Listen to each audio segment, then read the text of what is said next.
Hello. Hello, what is going I on, guys? believe we're Welcome. live. Yeah, I So think we're live. sorry for the delay and being a little late. I know we usually start at 2, but time got away from us again, as it always does.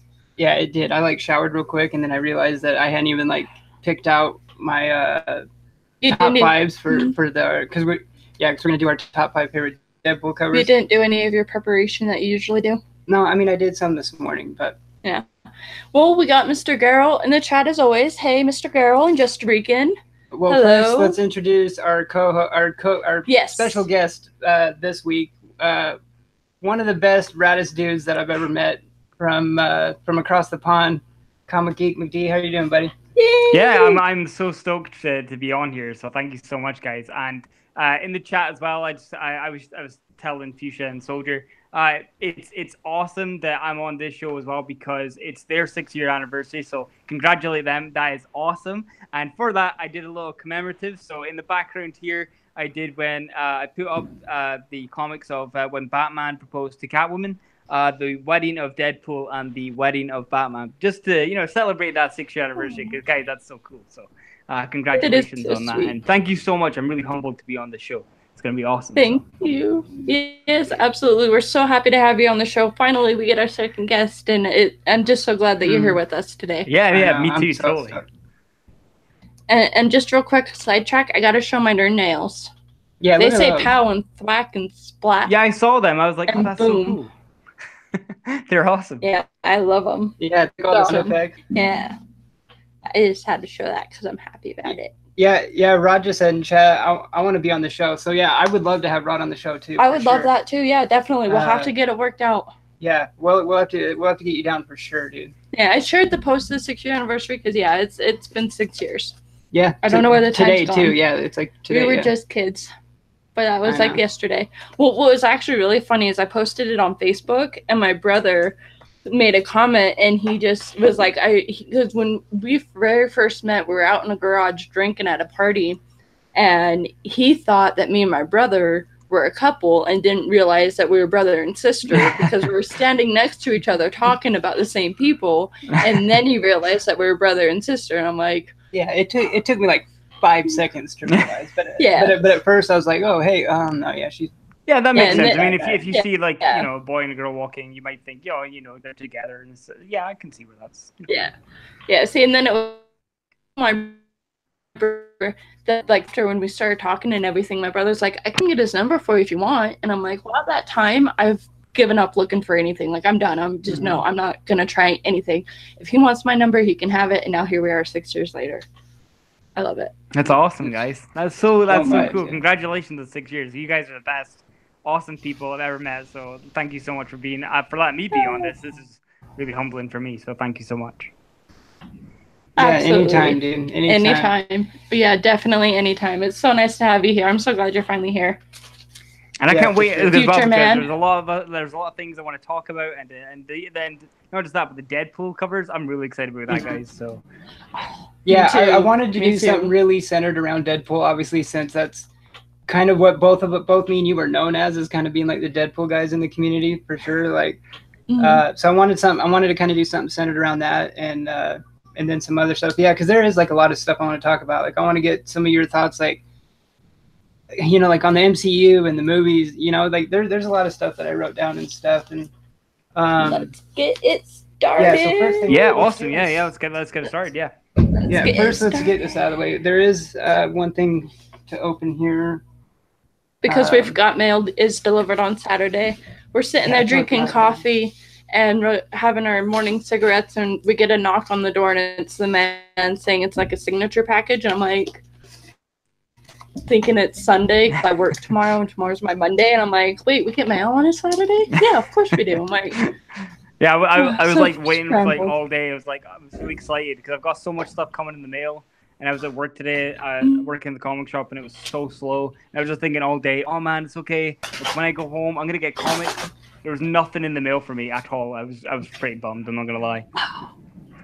That's always the biggest, yeah, I remember being in 7th grade, and there was a thing I ordered from the book fair, and it was like an origami anything like how to fold origami, and every day I went to the teacher. I was like, "Is it here? Is it here? Is it here? Is it here?" And every single day she's like, "No, it hasn't came in yet. It hasn't came in yet." The one day I finally gave up asking, she brings it to my desk and is like, "Oh, it finally showed up," and I'm like, "Oh!" I freaked out. I'm like, "Yeah, I have it."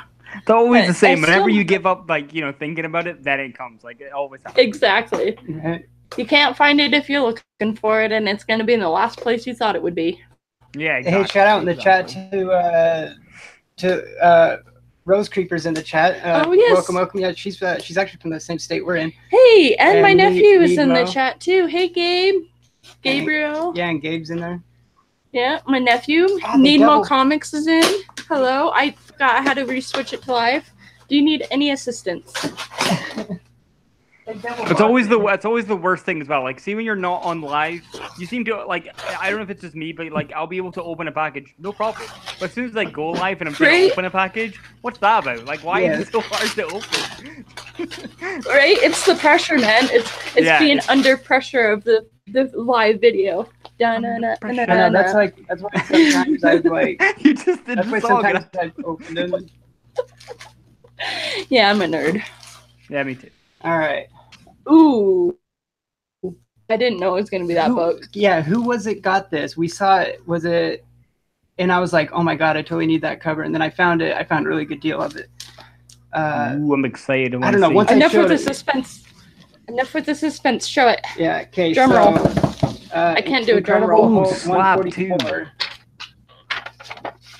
So it's the one with the monster and the madman. So the Doctor Doom cover. Dude, that's sick. That's so cool. I totally can't remember who it was who showed this recently, and like somehow I had never seen this cover before. That is awesome. And being such a huge Doctor Doom fan, you know, I was just like, oh my hell, that cover is so sick. So I put it like on my like hunt list for like cover buys, and then I ended up coming across it on eBay for a screaming deal. 8.5. Yeah, 8.5. I was about to say that's not bad. That's quite good. I didn't even think to grab my monstrous slab that you got me for my birthday. It's out in the living room. Oh yeah. Oh, by the way, as well. I posted it on Instagram. Saying about that, Soldier, well done on the Catwoman statue. That is awesome, man. Like the Catwoman statue you got for Future, that was ace. Oh, yeah. I was like, that's so cool. I love it. It was one thing he was able to surprise me on because I'm really good at guessing what he's gonna get me, and I'll be like, I think I know what it is. And he'll be like, don't you say it. I'm like, okay, I'll wait until I open it, and then I'll just say I knew it. Yeah, no, Soldier, you did well, man. I saw that, and I was like, oh, that is awesome. I won that statue. That looks so cool. It is another great book, Mr. Garrell. I agree. It's a good one. Yeah, and it is Herb Trimpe and John Severin cover who actually did the cover on it. Yeah. Oh, nice. Yeah, and it's just kind of weird how this turned out. It actually kind of turned out to be kind of a Doctor Doom centered kind of thing too, because this also came in. This like I thought it was like the Marvel Select ones or whatever, but it actually turns out I think it's from like the Icon series. It's actually a different line of them, but he's gonna come sneaking in. Yeah, this thing was like dirt cheap, so I had to get it. No. Oh, that's cool. That's awesome. Yeah, it's actually like an actual like he's a Doom shark. Like like actual like fabric cape. Yeah, I've got like hold on 2 seconds. Alright, you're good. Yeah, see, and the hood comes off and it's Mr. Doom. Look at those eyes. I know, I thought it was like the Marvel Select ones. We're such kids. I have something like that, kind of, but this is like the Batman one with the I don't know if that's like the same, but it's got like the fabric cape as well. I don't know if that's like the same sort of, you know, like the same sort of length. I don't know, but this one's kind of tall. It's a little bigger. Yeah, it does look a little bigger. He's got a big Batman up in the living room. No, it's back here now. Oh, yeah, it is back here now. We're like this close to being able to show what our apartment looks like. We're almost completely put together. I am really excited. Like as soon as that goes up, I am watching that for sure because I can't wait to see it. Yeah. You know what? Awesome. Is that Batman from like the Big Fig line? Hey, I think so. I don't because I got it for my birthday like 2 years ago, or maybe a year ago. from my girlfriend's best friend Holly, and I don't know. She just gave me it. I don't know if it was. I don't know if it's from like the big, like, but it is quite like when I put it on there, it's quite big. You know, it's quite tall. That's how tall he is. Yeah, this one's like I think it's 12. The Batman one I have I think is maybe like 18. It looks around. That might be the same. One. Yeah, it might be the same size as that one. Yeah. Hey, Jones Comics with Kids. It's not. It's not that version of Batman though. It's like a different version. It's kind of like a comic version, really. It's because it even has like the. And look at he's even got his holster with his gun. Oh, that's cool. Yeah. I loved as well. See you know the Deadpool one that you guys had. Yes, it's kind of like that a big. One's around somewhere. That one's awesome. It's the X-Force version you got. Yeah. Oh my, yeah, that one. Holy cow. That's awesome. As soon as you showed me, oh yeah, yeah, this one. I think I've seen that one before. I was like, I'm not joking. I need to. The problem with me, man, is that I'm a big kid and I want to grab everything as much as possible. And I work in a comic shop, and all I do is just it's like I just make myself more sad because I want to buy more things, and I just don't have the money. Right. I know. Before we moved out into our own place, we were running out of this space, and I'm like, we don't have any more space for the toys or the collections, or like, you need to stop. And then we get into our own place, and it's like, okay, now we have all this space, and now we're already out of space again. And I'm like, yeah, we need to hit the brakes on all our toys. I got this room because Jackie wanted like we've had 3 different places, and like she wanted to kind of have her she never really had her own space before, so I kind of gave her that, and she was like, well, you can have this whole room, and I'm like, oh yeah, that'll be fine, I've got lots of room. And within not even a year, I have no room. I don't have any room at all. Yeah. It fills up fast. Yeah, it does fill up fast, especially when it's 2 people filling everything. It fills up fast. Yeah, it really does. Yeah, for sure. This was another pickup recently. I had to get this one up online because I never found it out in the wild. But I don't know if you have it or not, but the Red Hood pop. Oh, yeah, dude, I've got that. It's so You do have it? sick. Okay. Yeah. I absolutely love. I got that for. As soon as I seen it, I think I bought it for like £40 here. It's quite expensive for me, but me as Red Hood, I had to get it. It's so weird to hear pounds. Yeah, it was we think money wise, it's weird. It's awesome though. Yeah, pounds. it was a little bit more than like regular Funko price, but yeah. But that was kind of like a grail, kind of like a pop grail of mine. Yeah, that's the same as me. Like one of my, the grail. If we're talking about grail pops, actually. I want to finish the Batman the Animated Series line, but I've got a list of what I want to get. So I need Robin, Batgirl, and Poison Ivy, and then the Chase Funko, which is half. Oh no, it's actually full robot head of Batman, and I think that's the Chase. And then there's awesome. One which is a limited one, which came in the Legion of Collectors one, and it's Mr. Freeze. But that's £100 here, and I don't know how I'm gonna get that, so it's kind of expensive. But I really want to get it. Matter of time. I know. I wanted if to get the full. If there's a will, there's a way. Someday has to come eventually. I wanted to get the full animated series run of it too, and we got Kachoon in the chat as well. Hello. Hey Kachoon, what's going on? Hello. Thank you for joining us with our special guest, Across the Pond McD, ComicGeek McD. That's actually a fun name to say. It is. Yeah, well, I've always been called McD because in school there was lots of my name's Michael McDonald, really Scottish name. So it is. There was when I heard it, I was like, that's so Scottish. there was lots of Michaels in my school, and they all had weird names. So everybody got there was Mike, Michael, and I was like, I don't want to be called Mick or something. So I just got called McD from McDonald's. So I just it's always kind of been my name ever since I was 10. So it's stuck. Yeah. It was a fire pit night when we were first together in our first couple months, that since he used to do graffiti, and that's where Soldier Only comes from, we were sitting at a party around a bonfire, and we were just talking. He's like, I think I came up with a good name that you can use. I'm like, okay, yeah, what's that? He's like, Fuchsia Only. I'm like, I like it. And so it's always just been my Instagram and name and YouTube thing is what he gave me. Yeah, no, I love your guys' names. Together. I think it just flows really well. I think it's awesome. Mm-hmm. Yeah, I like it. All right, so one of the things I wanted to ask you was your like collecting origin, like your origin story, pretty much. You know, yeah, like how you got collecting, like when you started, and or if you're like me, you know, that started when you were a kid, but then took a decade-and-a-half break, you know, like I did, and then recently got back. Well, I'll quickly go grab one comic, and I'll be back in 2 seconds. All right. Un momento. Yeah, that's actually good, because actually one of the things I was planning on asking him too was like if you remember your first comic, you know, mostly. I mean, some do, a lot do, but I just knocked out my earbud.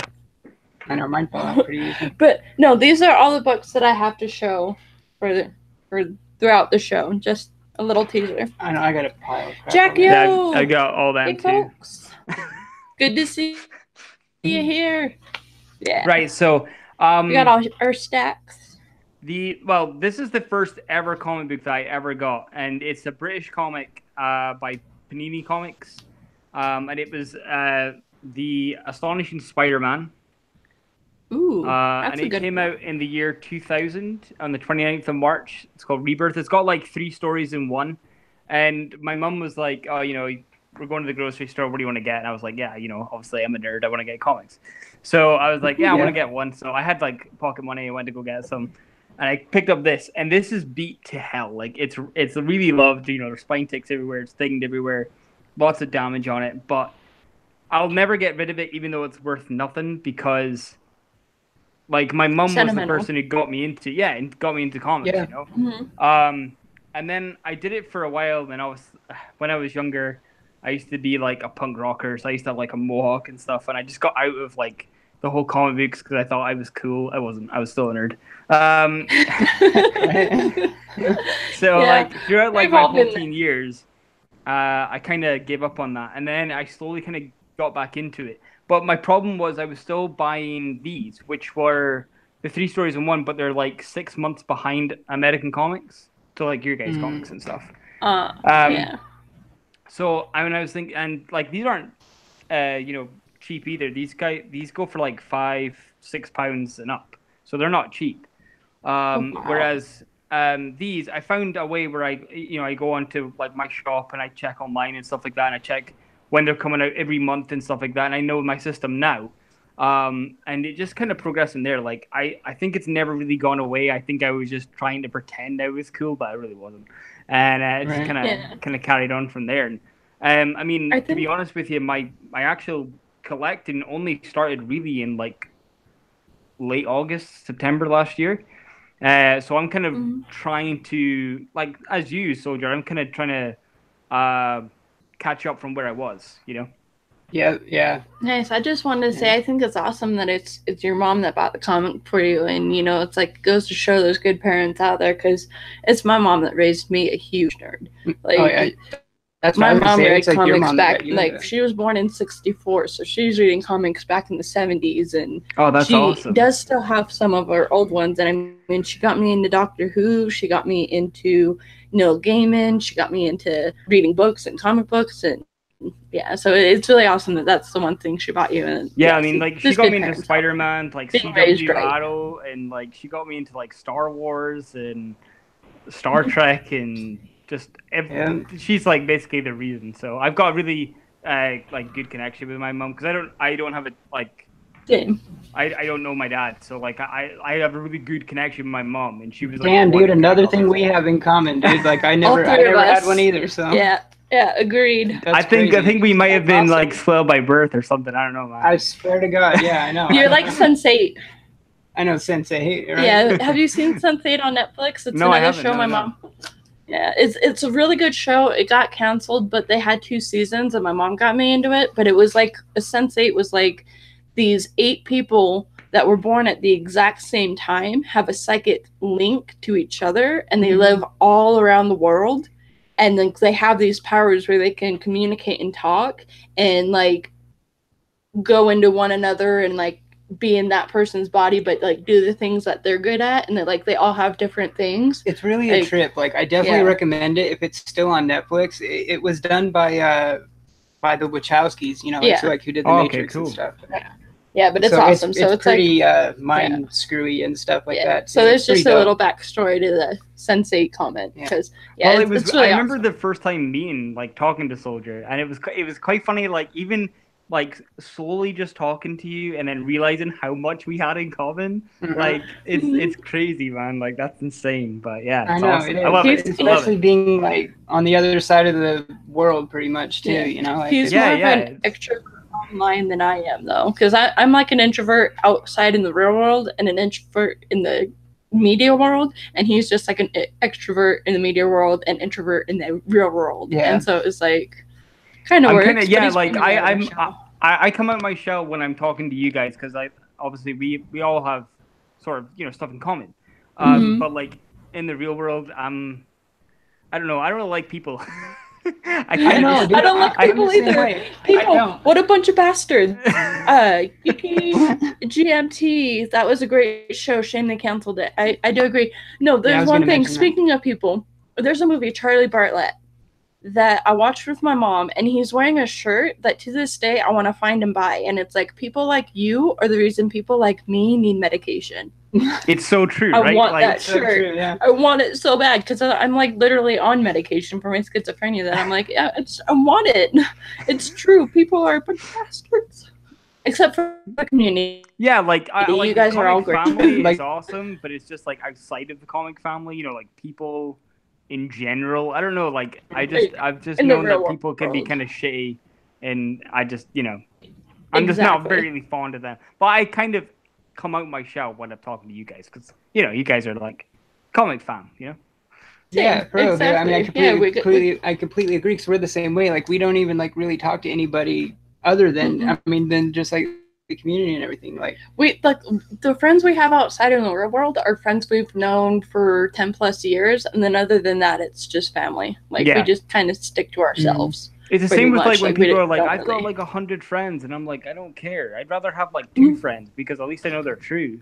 Right? You know what I mean? See, exactly. Like I love my little sister to death. I do. She is a social butterfly. She knows so many people. Everybody knows her, and it's always she's the sister. And I'm like, yeah, hi. It's good to know you. Bye. I don't go out to the bar like you do, but you have fun. She's like the social butterfly. Me and my little sister are completely opposite. Yeah, I've got a sister. She's older than me. She's 4 years older than me. And if you met her compared to me, honestly, we are so different. Like, she's very, how can I put this nicely? She's kind of up herself. She thinks like she's God's greatest gift, and she's very extroverted, and she kind of like likes to talk to everyone. Whereas I'm like, I try and think of myself as down to earth. Like, I'll try and be like just me. You know, I am who I am. I'm not going to change. I'm not going to fake it. Exactly. And I just, if you like me, you like me. You don't, you know. I guess there's nothing you can do about it, you know, like, so I mean, that's why it's like, be you, be yourself, be proud. When I was in the university, my first or second time being committed in the psych ward was art night, and they had us be painting like these things, and I did this thing that I ended up leaving there, but I did be yourself, and I emphasized self as an elf, because there's like D&D and being an elf, and you know, elves can sometimes exist in worlds. So I was like, be yourself with it. I just dropped my note cards, but yeah, I thought it was pretty awesome because it's that's awesome. Be yourself. That's such a cool, it's a cool idea. That's awesome. Yeah, it was like a pun play on words in the university when I was kind of out of my mind. Hey, stay puff, what's going on? Welcome, buddy.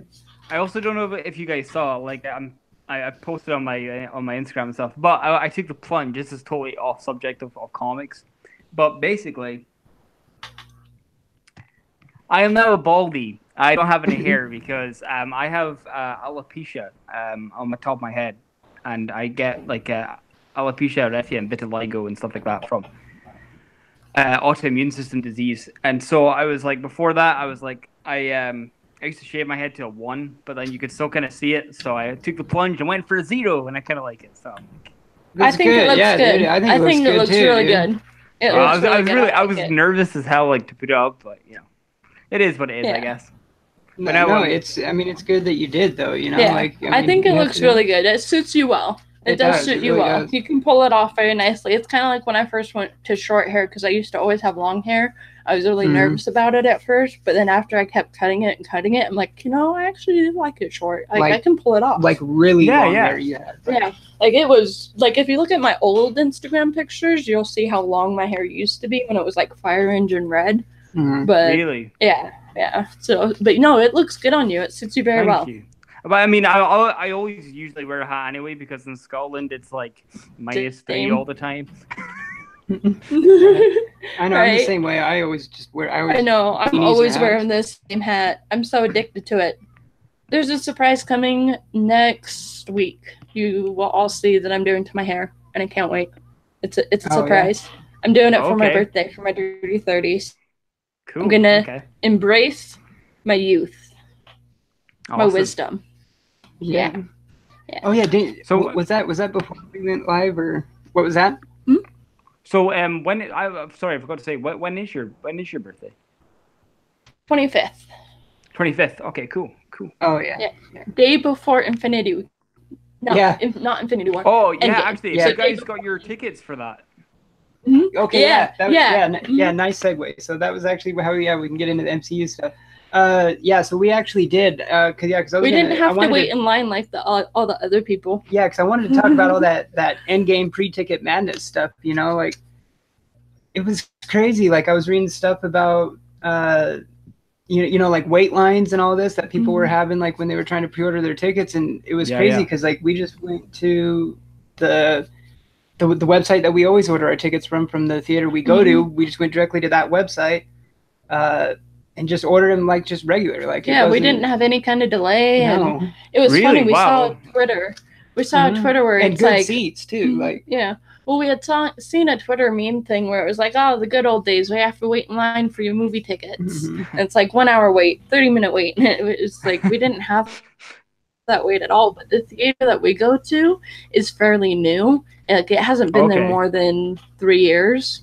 So it's a little less known, and it's still a nice theater, but it is smaller, and that's why we love it. There's less people there, and it's less of a crowd because not too many people know about it since it hasn't been around too long. That's cool. And the tickets we got is for Saturday morning, so it's not like it was like Friday. I don't know if that could have been a difference. Maybe I don't know because it kind of seemed like it was for like the opening weekend, like everyone was having.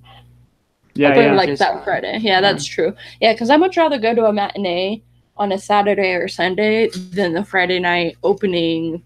Like matinees are cheaper, and it's nice to like wake up, have a cup of coffee, go see a movie, go out to lunch, and I much prefer. Rather than go like later matinees. On where you're kind of tired and I mean, like for me, me and Jackie, we both went on to we've got 2 theaters. One of them's quite expensive, one of them's not. So obviously we go to the cheaper one because that makes sense. Trying to save money, especially when you're a student.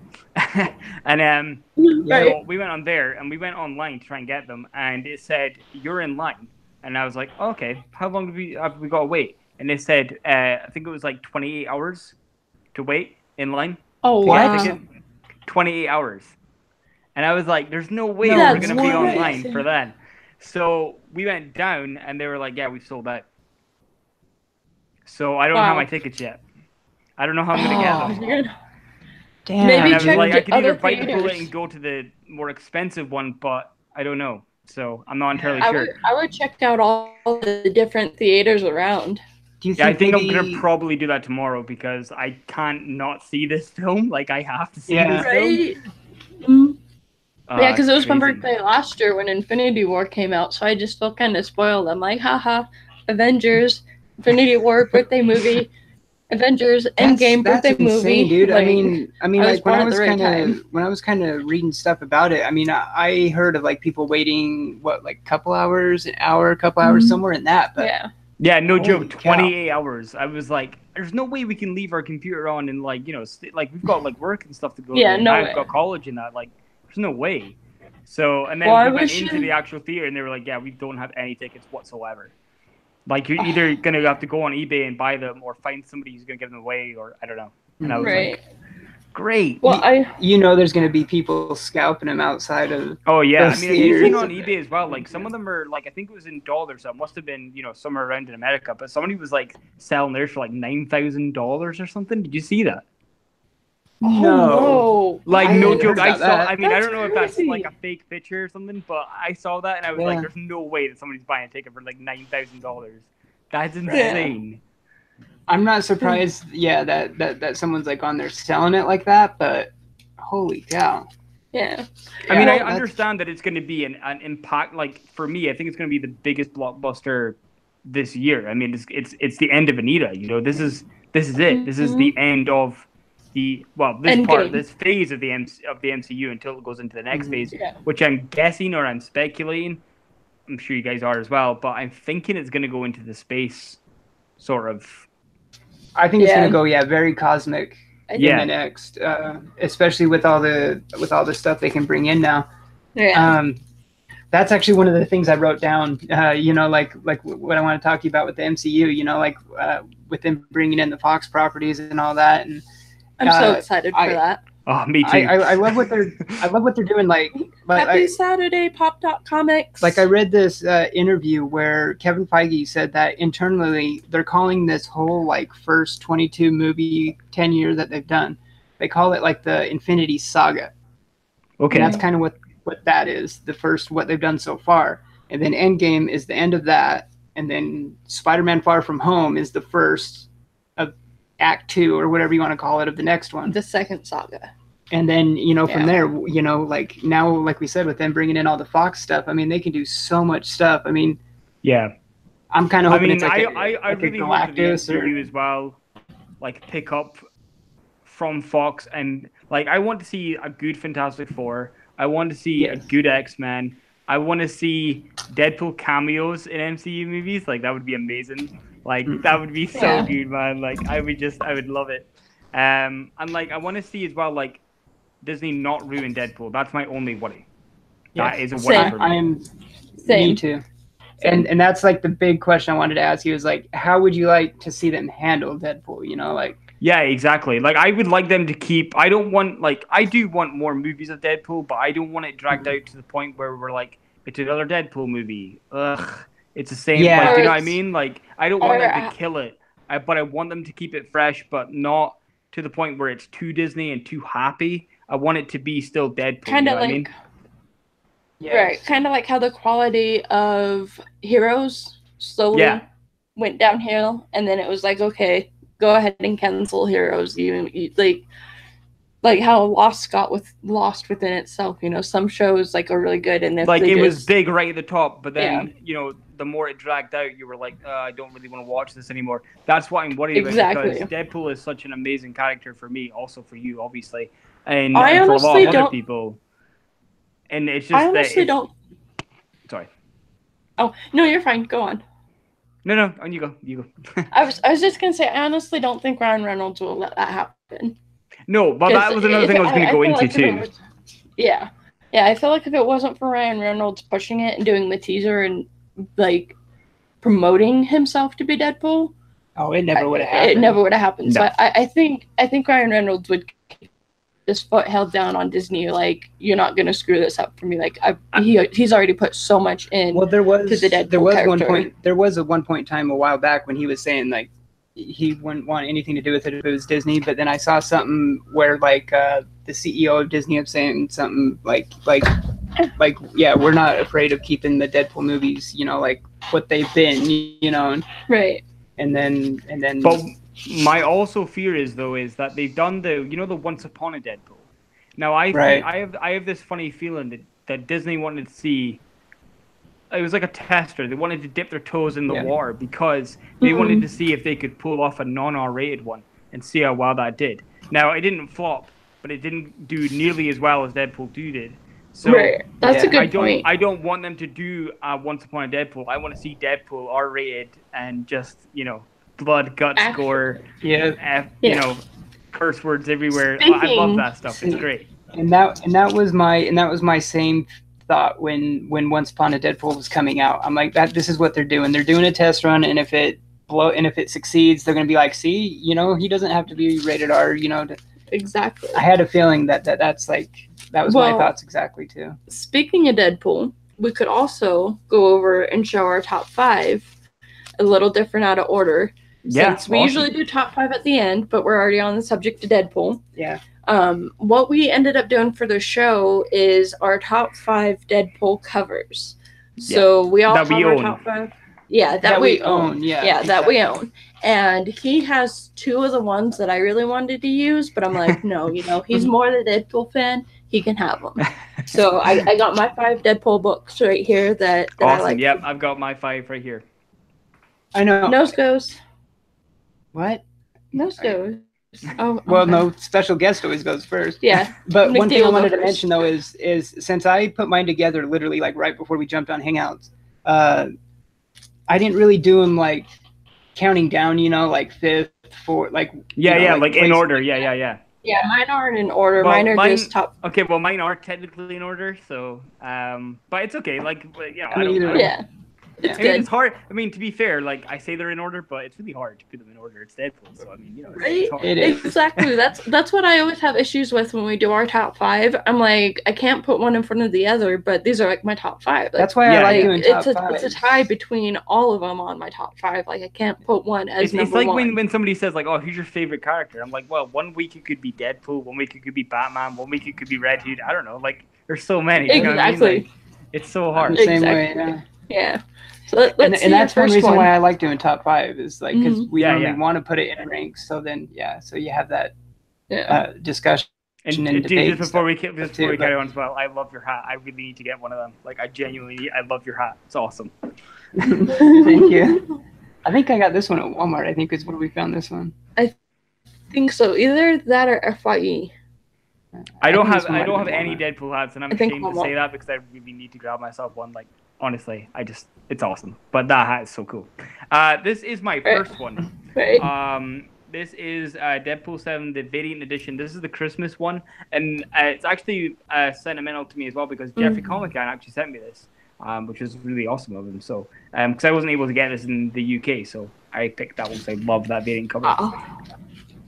So that was my favorite. That one is awesome. That one is awesome. All right, so let's see your guys. All right, you go so next. My first one, I will do this one. Merc with a Mouth, Deadpool, the homage to Pretty Woman. Oh, nice. I know. I love the movie homage ones they did. Yeah, because I love Pretty Woman. I grew up watching Pretty Woman all the time. Walking down the street. I love that movie. So that one's one of my favorites.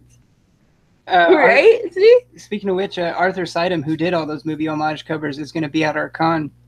Ooh, we might have to get some of these signed. Awesome. We're going to take some of them. Oh, that would be so cool to get inside, man.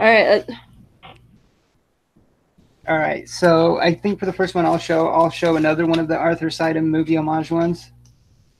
And Jeffrey is so kind. I agree. Pop.comics. And there we go. So this is that's cool. Is it Return of the Living Dead or Night of the Living Dead? Yeah, I think it is. Yeah, I think it's the Return of the Living Dead. I think that's that one. I think. Yeah, it's one of them.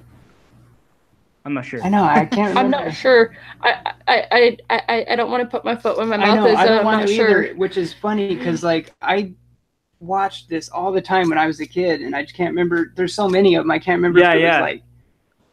Yeah, I'm pretty sure it was the original one. Mr. Garrow, how can you have not read anything Deadpool? Sorry, I was just looking at the comics, comments, not comics. Jesus. Oh, Garrow. The comments are now the comics because it's just the word bubbles popping up. Everybody's talking to us on a Deadpool one. It was actually my brother-in-law that pointed out Deadpool to me because in his early days of the comics, he was portrayed as a schizophrenic. He had a little bit more, like schizophrenic tendencies and voices in his head and stuff. And you got to read Deadpool, Mr. Garrow. Yeah, you got to. Get on the train with them. I don't even know how I fell upon Deadpool. Like, I think it just kind of happened. I think, like, I just picked him up and I thought, oh, this character kind of looks cool. And then, I don't know, I just laughed through that whole comic. I think it was actually Joe Kelly's run, one of his comics that I read. And I just fell in love with it. Yeah, that's what it was for me. Yeah, and I just laughed through the whole thing, and I was like, I need to get more of this. This guy is so me, and like he is my humor and stuff like that. So yeah, I loved it. Yeah. That's why I love my. I just want to show this real quick because this is a good way to do it, Mister. Of getting into it. This is what I'm doing. So there's these Deadpool classic trades, and I think they have like 23 or 24 volumes out now. Yeah. And I've been slowly getting them, and I think we have like 1 through 10 or something at this point. But from pretty sure, I've been looking at what issues they collect. I'm pretty sure once you have them all, it's almost like the entire entire Deadpool like mythos. You know, it's almost his entire like everything. You know, so yeah. Well, crazy. I mean, it was from like 1997 to like 2002 that Joe Kelly, kept that run up. So. I mean, people say that Rob Liefeld made the character. Yeah, he ripped off Deathstroke. We all know that. That's true. But when you read, like, for example, Classics 1, he's a darker, he's not the Deadpool that we know. He's more darker. He says some jokes, not much. And it's very much like he's a gritty mercenary. Whereas Joe Kelly made him the funny, schizophrenic, exactly. breaking, work with a mouse that we all love. So... to me, I think I would rather meet Joe Kelly first rather than Rob Liefeld. But that's me too. Oh, yeah. I mean, I've always said that. With me being such a big Deadpool fan, you think I'd be a big Liefeld fan, which I'm not. Well, and same as me, man. But yeah, I mean, he created the character, but he hasn't really done that much for him. You know what I mean? Like, there's other people. He was the foundation, but he wasn't the one that helped build him up to what he is today. Yeah. He's like the foundation, but didn't work on the construction of what's now. Yeah, he did like a little bit to that construction, and then everyone else built upon that, and basically he just rid that train to fame, which I think is kind of wrong because he takes that fame to that a pride point where that he did it all himself. Yeah, and he'll do like covers and stuff like Liefeld, like variant covers or whatever that are just for him on his website for like $100 just a comic, and it's like you can't even no offense to Liefeld, but you can't even draw feet and hands. He always draws like people with like really dark eyes, and like they came out like I don't know Marlon Manson or something, and I'm like you can't justify this. There was a Superman cover that Liefeld did, and it was like. Oh my god! Why? Like the drawing of it isn't up to par. Like he had no business drawing the Superman character like that. There was two of them. One of them where he's like Superman looks like he looks like he just came back from like a death metal concert, and like there's another one where it's like his cape, but the cape is like it's supposed to wrap around him, but it's at such a weird angle that. It detaches from his like shoulders. I don't know what it is, but it just I remember that one too. He can't draw. There's only some things he can draw well, and you'd think as a Deadpool fan that I would be on his side. But if somebody was like, okay, there's two comics here, you can choose which one. You can either go to Joe Kelly or you can go to Liefeld. I would say I would go Joe Kelly straight away without hesitation. 10 times out of 10, I would go to Joe Kelly. Well, I wouldn't even go to Liefeld once. I would go to Joe Kelly 10 times. What I was gonna say though, with Deadpool being a ripoff of Deathstroke, is it's kind of like how DC has Catwoman and Marvel has Black Cat. So like no matter where you go, there's so many comparisons between Marvel and DC and similar characters. That's the thing as well, though. Like it's bound to happen. Liefeld did Deadpool though as I don't know why he did it because Deathstroke is a really cool character, but for some reason Liefeld thought it would be funny to rip off Deathstroke. He didn't make him to be as popular as he did. He just did it for a joke, and that's the point. That's another point that annoys me because he didn't actually take the character to be the character it is now. He just did it for fun. So he's just ridden that train to fame, but when he didn't really earn it. You know what I mean? It's like the biggest accident. Like Sheldon Cooper. Like I know. I want to mention this too. Stay Pup in chat said Fabian Nicieza is more responsible for Deadpool's character than Liefeld, and then Liefeld co-created Deadpool. Most people ignore Nicieza most of the time, and I completely agree. Remember, I've always told you that too. It's like I give more credit to Naziza almost even more than Liefeld. You know, it's like I would do the same thing. I would even rather meet and get Fabian's Sig over Liefeld any day too. Yeah, and Naziza as well. He was the one that when Deadpool was dropping in fame, brought on the Cable and Deadpool, which then brought up both of those in comics and brought those characters more fame. So I mean, exactly. I mean, he created it where in the 90s it wasn't even that popular. I mean, this is what I mean. He's just done it, and I don't know. I just don't think he's earned it at all. And I'm going to talk about something else after we've done this because this has bugged me for like the whole week. I don't know if you guys have heard it about Major X.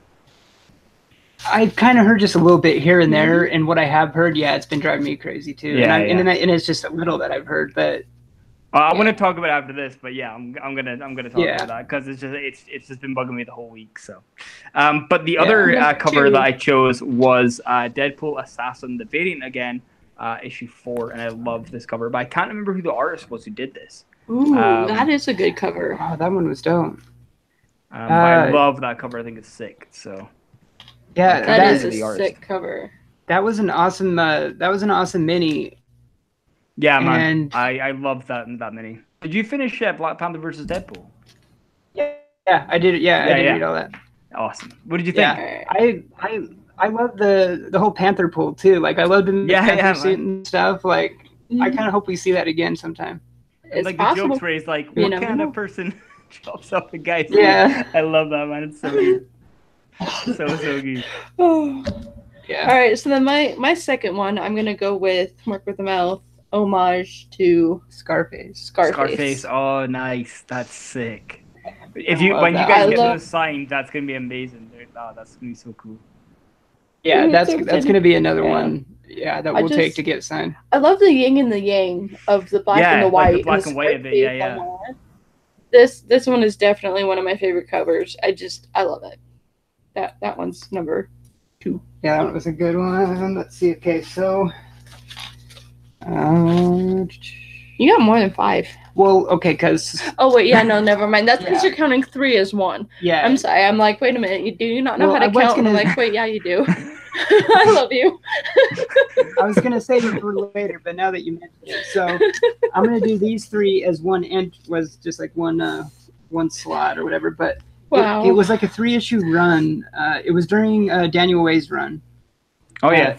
And then it was a 3-issue run of Clayton Crane covers that he did. It was at the beginning too, because they're issues 1, 2, and 3. Here, I remember these. Yeah, these are sick. I love those covers, man. Isn't that the one for Secret Invasion? Is that what it is? Maybe. I think it might have been Daniel Way's. I think it might have been during. Oh, it is. Yeah. I could be wrong. Invasion, Embrace Change. Yeah. No, I think it is during Secret Invasion because up here in the corner it says Secret Invasion, Embrace Change. Yeah. To answer your question, Kachun, me and Soldier use one mic. It's an old mic that he used to have when he was streaming on Twitch. So yeah, we just share the one mic. We're hoping to get a new mic soon where it's we want to get, what are they called? Well, we're debating if a snowball or something else. If we're just going to get like one Blue Yeti and keep the just sharing mic thing, or if we're going to get like 2. I'd rather just get one Blue Yeti because those are so good. But yeah, we share a mic. And obviously, as you all can tell, I tend to say words without thinking about what I'm saying. That's what makes it fun. That's what makes it fun. Yeah, see, so these count as 1. I'm the one. Yeah, no, they're awesome. Good choice. They're awesome. I love them. My third choice is I don't know whether you guys picked this as well, but I love this because it's the Garbage Pail Kids issue 5. Yep. Yeah, that's the one I love this cover. It's so nice. I'll go as far as I think it's one of the best Deadpool covers ever. Like, yeah, I have it for sure. I have it here too. It's definitely on mine for sure. See, that's one of them that I wanted to show too, because I was like, I love this one, but I'm like, he's more the Deadpool. I gotta let him have it. Kind of like when we get a new Star Wars shirt, he has to wear it before me because I'm more of a Trekkie than I am Star Wars. I'm like, that makes sense. Fair. Yeah, that's fair.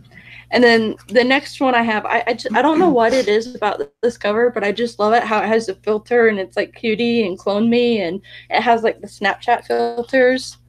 with Deadpool and Wolverine. That's cool. I've not seen that cover. That's awesome. Is it Wolverine? Let me see that. Yeah, it's Wolverine. Or no, I think it might be Strive. Oh yeah, it might be Strive. Okay, I'm wrong. I think that was when it does look like Wolverine, but it looks like Wolverine, but it's Strive. So excuse my in lack of knowledge. Well, no, because Stripe's helmet kind of looks like it, but I just remember from this storyline. This is the Deadpool kills Cable storyline from Despicable Deadpool. Okay, well there is a correction. And that was when Strife was like. He was not like tricking him, but he was like blackmailing him into killing people, like this hit list that Stripe had. Yeah. Well, it's still the reason I thought it was Wolverine was Clone Me, like X-Men. God, it almost makes me wonder if that is Wolverine, because like look how much it looks like Am I wrong or are you wrong? Are we both wrong? We could both be wrong. Most often, I'm wrong. At least it shows you guys have knowledge. So even if you're wrong or right, at least you guys have knowledge about them both. So that's cool. But that's a sick. It's crazy because that's awesome. Yeah, it is. I love this one. Well, it was just like an A cover though. It was a regular cover. Mm-hmm. And you can tell it came from our quarter bin. You can tell it came from our quarter bin books at our local shop because they do the barcode. Like when they go into the quarter bin, they mark the barcode. I don't know. That's like one of the only cons. Anybody in chat, if you know this cover, if you know if it's Wolverine or who he said, let us know. Strive. I could be wrong. He could be wrong. We both could be wrong. With it being Strive makes more sense to the story. I'll admit to my faults if I'm wrong. Yeah, one of my comic shops I go to, another one I work in, but one of them I go to, they have like for in the UK it's a pound bin or whatever, like your dollar bins. But for some odd reason, and I don't know why they do this. But instead of putting the sticker of the price like on the bag, which is makes sense, that's what you would do. They actually sometimes put it on the comic, and then you can't get them off without ripping it, and you have to keep that price on it. And sometimes even then they've got it on the comic, and then they put the price over like a new price on the bag, so that it covers the one that's on the comic. So when you buy it, you don't see it. And that to me is dirty. I hate that so much. There's another comic book store that we sometimes go to, Black Cats. I actually like how they do it, but I kind of don't. There's pros and cons because the way that they do it, they have everything already bagged and boarded, but they put in a little piece of paper in there that shows the price and the title and everything like that. So that when you're buying them, they open each book and individually take out the paper and then put the book back in the bag and board. But the con to it, like that's the pro, is that they're not writing on the bag and they're not sticking stickers directly on it or writing on the comic itself. But the con is that they actually charge you for the book bag and board when they put it back in the bag and board. And that's on the thing. Yeah, so. It's a separate charge for the bag and board. See, that's not right. It is only a matter of cents. It's already come with it. Yeah, it should just be cover price and that's it. Because it's already come with a bag and board. I totally agree with that, but the sticker thing that they do on the comic, that will like you could get like like ink removal, anything, or just a rip or anything, and it really bugs me because I actually went the other day because I was actually looking for some comics for you guys, and I was like I saw some, I picked up loads of them, and I was like wait a second, and Jackie was like, oh, you've got some stickers on them, and I was like, god damn it, so I had to put them back. I was like, because I hate getting them, and then because I don't want them to be ruined, I'd rather have them on the if they've got something on the bag, I can throw away that bag and then put on my own ones, But that's just something that kind of bugs me. There's one I sent to when we sent the ALK to Jeffrey. There was one that I bought and I didn't notice till after I bought it that there's a slight pen marker on it, but I'm like, you couldn't really tell, and I just felt so bad after I sent it. I'm like, I didn't even notice that after I bought it. But you get those a lot with books because that was like a book from the 70s or something. Yeah, like you get that a lot with. Yeah, so see, sometimes it's hard to notice until after. But usually I try to go for something that's not written on. Or like I bought a new book as well, and they've put it into like a mylar. So I'm like, oh, okay, it's really protected and stuff. I take it home, I bought it, and it's quite pricey. And then I take it out of the bag, and the whole like back page is like, I mean, like it was so scrumpled and torn and dinged up. I was like, you've just done that to hide the fact that was damaged, and you've charged me full price. Then it was a new book. Yeah, new book. Yeah. And it was like a newer book too? It was. Stay Puft made an excellent point. I think it was a Batman variant actually, and I came back to the store and they were like, "Yeah, no returns. You took out the shop." For all you know, you could have done that, and I'm like, "Are you joking? Like really?" But that's such a shame. Wow. Well, it's like Stay Puft makes a good point that Comic Tom has a couple of videos on Instagram on how to remove stickers on a comic. Oh, okay. So there's that. Like, I'd much rather try to remove a sticker from a comic. Well, I have tried one trick with the blow dryer, but it just seemed to make it worse, and then the sticker just seemed to rip it. So I mean, I might go and try and check them out, but it's just something that kind of peeves me. I'm not a massive like condition snob, but like I like if I'm buying a new book that's kind of pricey, I want it. Like for that price, I want it in good condition. Do you know what I mean? Like exactly. Yeah. For older books and stuff, whatever. But like for new books, because they're pricey, I want them in good condition. Exactly. We'll see, and like with our quarter bin books at our comic store and how they do the line over the barcode. Like I don't like that they do the line over the barcode, but at the same time, you're getting it for a quarter. Yeah. Well, and it depends as well. Like it depends on the circumstances as well. If you're getting that to sell, then I'll say it's a bad idea. If you're getting it for your own personal collection, then who cares? Do you know what I mean? Like, it doesn't matter because it's your collection. It just screws with my OCD because I don't.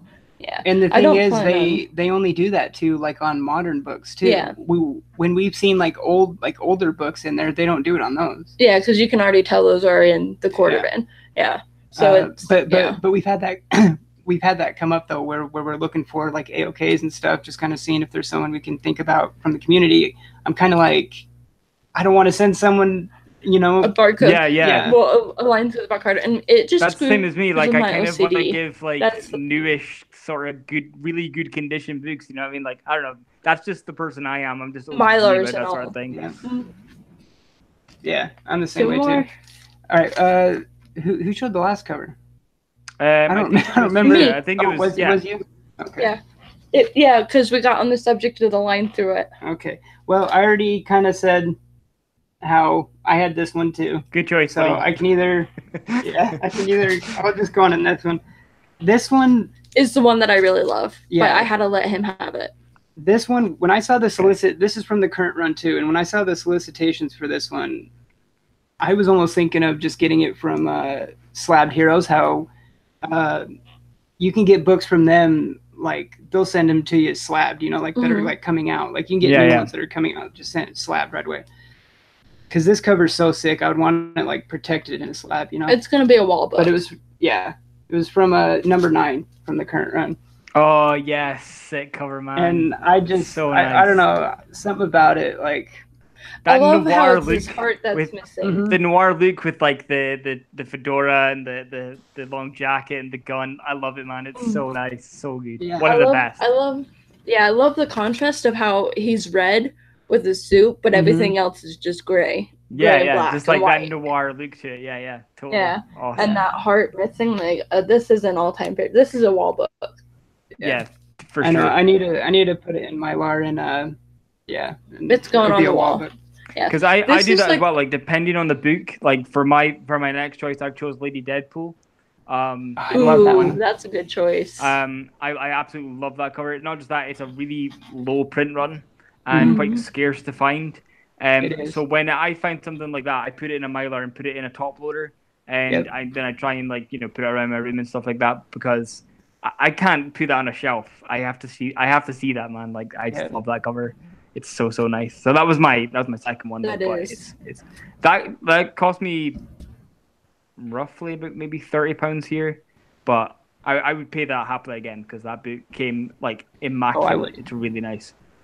Ooh, yeah, that is good. That does look really good. That one's on my Deadpool key list for sure. Oh my god! Really? I like the pizza. If you want to hear something funny, that just reminded me. The pizza on the cover of that. Last night we're driving home from getting food, and we got Wiener Schnitzel since it's kind of easier to eat. And he loves the smell of magazines and comic books and everything. And I love him to death. He just loves the smell of of a comic book store and the magazines. And I'm sitting there. Me too. I do that all the time. And Jackie's like, "You're a freak," and I'm like, "I don't care." Right? Well, here's the funny part. I'm sitting in the passenger seat with the food on my lap, and I put my head in the bag and I smell it. And I'm like, you like the smell of magazines? I like the smell of food. And he's just like, I'm like, it smells so good. Chili cheese fries. I know, it was that, great. What was that one we picked up recent? I think just this last Wednesday. I have it in here somewhere. I was going to show, but I got an old Superman book. I can't remember if I think it is action. I think it's an action one. I think it is. But it's an old Superman one from like the 50s. Yeah. And I didn't pull it out, but I kind of like just cracked, and I was like, it's that smell, man. Like, it's the best. Like, that is like one of the best things about ones like that. Yeah, for sure, man. Like, I used to do that as a kid. Like, I used to get like the phone book and like sniff it, and even my mum would be like, "What are you doing?" But like, dude, it's one of the best smells ever. If you go digital, you just don't have the feeling, the smell, it's the texture, everything about that. It's just, I love that about collecting. I love it. Yeah, exactly. With me, it's the smell of dryer sheets. Like, I'd be a kid walking around the neighborhood with my sister, and somebody would have their laundry going, and I could just smell the dryer sheets, and I'd stop and be like, dryer sheets. And my sister would be like, you weird. I'm like, it smells good. So I don't judge. It's to each their own. I think even if you don't, like, if you don't admit it out loud, I think we all kind of do that. So it's fine. It's fine. I right. Sure. Well, there's no shame in my game, so I mean, I'll admit everything. I sometimes say too much. It's okay. You'll learn. At least you're honest, so that's good. Right. Yeah. Took years, but I'm here. And well, not too many years. Adolescence. Anyways. My next cover, I have Deadpool, the homage to... Silence of the Lambs. Nice, that's sick. I just like this one mostly because of the butterfly. Like, I like Silence of the Lambs, and I like how it's a homage to Silence of the Lambs, but I like how he's the butterfly, because I'm a butterfly fan. You know what I've always wanted as well? Like, all the stories.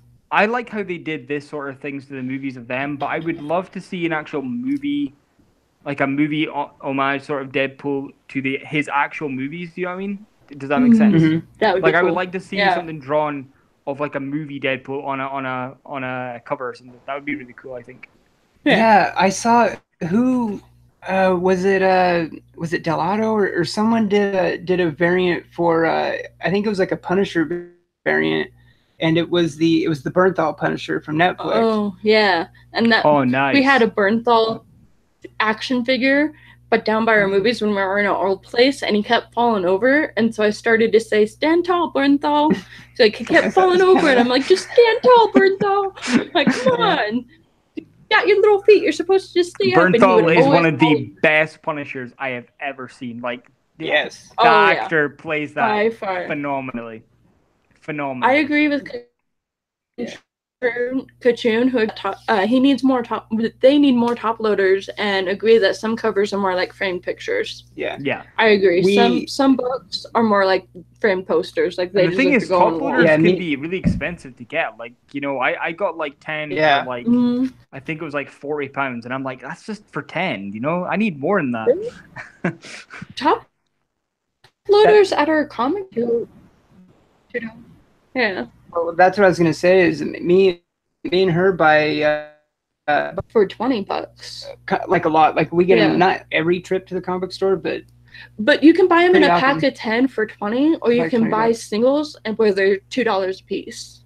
Is that what they are? Singles too? Yeah. Singles too. We don't get them in any of our like comic shops. So I've got to get them online and like on eBay here in the UK. It's like £40 or something like that. So it's kind of expensive. That's crazy. Yeah, that's crazy. That's why it sucks living in Scotland. It's a sad world. I know, and that's like another thing. I mean, being over there, you have like such a different, I guess experience is the word, but just being over there, like it. Hey, DK you kind of have Comics. to go about things differently than like for sure, man. Like we don't get like cons like the same as you. We don't get like artists and writers that come down nowhere nearly the same, and like and what sucks as well is that it's just I wish I was just so much closer. Do you know what I mean? Like and the shops that we have hardly any.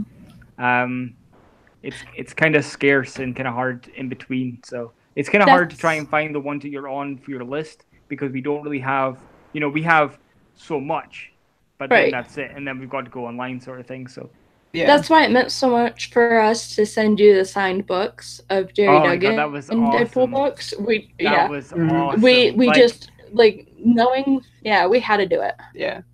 When I seen that, I was like, yeah, we got to put. I was like running around my house screaming. My dogs were chasing me. I was like, "This is awesome!" I loved it, man. It was so cool. Yeah, we definitely had to do it. And I thought it was the weirdest thing when we were getting ready to send the AOK, and they're like, "Okay, what kind of comic books are these?" And they're like, "For whatever reason, you're not supposed to send horror books." That was when you said that. That was crazy. Like I've never heard of that ever. I had never heard of it either. We can get horror books in the UK. Like we can buy them. Yeah. So I don't know why you can't send them. That's what was so weird. The FedEx guy was just like, yeah, for whatever reason, you can't send horror books and you can't send them for resale. And we're like, okay, well, now we know if we're ever going to send you horror books, we're just going to say they're superheroes.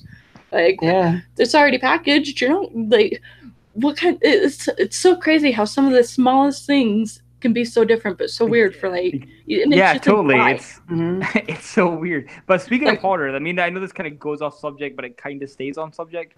Are you guys looking forward to the DC East, as in the Deceased, that's coming out in May? Have you guys seen that? It's like the zombie sort of DC thing, mini-series that's coming out.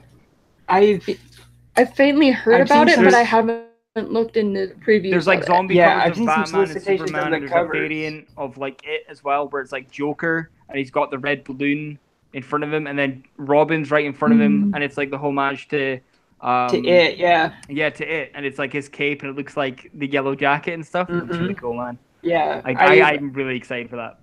Yeah, I've seen the solicitation to that cover, and I want to try and get a hold of that one. That one's so dope. We got DK Comics and Cosplay in the chat. And Stay Puft, just doing a chat shout out.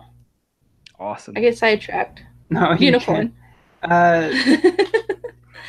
Yeah, there was some I saw recently too about Snyder and Capullo's last Batman story coming up. Yeah, man, that looks good too. Yeah, but it's all synced up as well. Like all links apparently. Like this end book, so I'm really looking forward to that. That's something I'm definitely picking up for a Batman fan. I have to pick it up. I think it's going to be pretty bittersweet, though. I mean, I love Snyder's Batman stuff. Yeah. I mean, I have all his New 52 trades when they were doing Batman, and I'm gonna have to look into that Deceased one though. Yeah, I want to look into that too. For sure. What do you guys think of Tom King? That's funny. That's another thing I had down to ask you too. Is like your thoughts on the current like Batman run. Real quick, I'm just gonna pause and show my last book of the Deadpool top 5. Oh yeah, and then right. Get into Tom King. Well, yeah, we got one more left. I still have one more. Yeah. It's like the squirrel in the room, like boom. Squirrel, what? Yeah, sorry, we all get too distracted way too easily. I know. So we'll get to Tom King right after this. I'll show mine real quick. This is my last one. Oh, that's cool.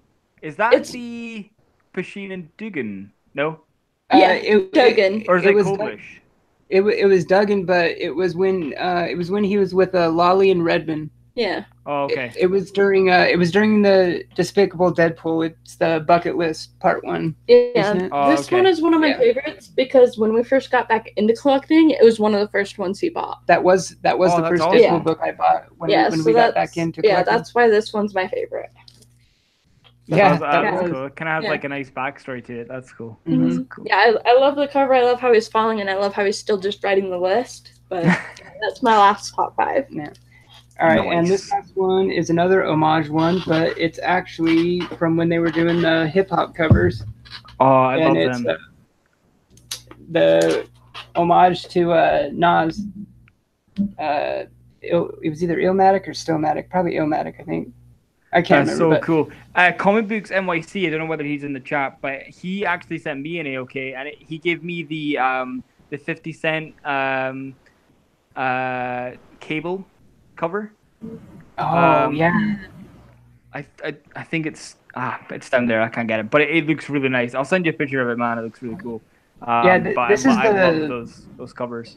This is like the only hip hop variant that I have. Like I hadn't had any before yet. Yeah, that's the only one I've got is that cable one. That's the only one I've got. But it was so cool when he sent me that. I was like, oh my god, that's ace. Because I can't get it here in the UK. So Did you already show your top 5, or did you have no, one more? This is my last one. So this one is I want to get this slabbed like really, really bad. This is the Black Panther versus Deadpool issue 1.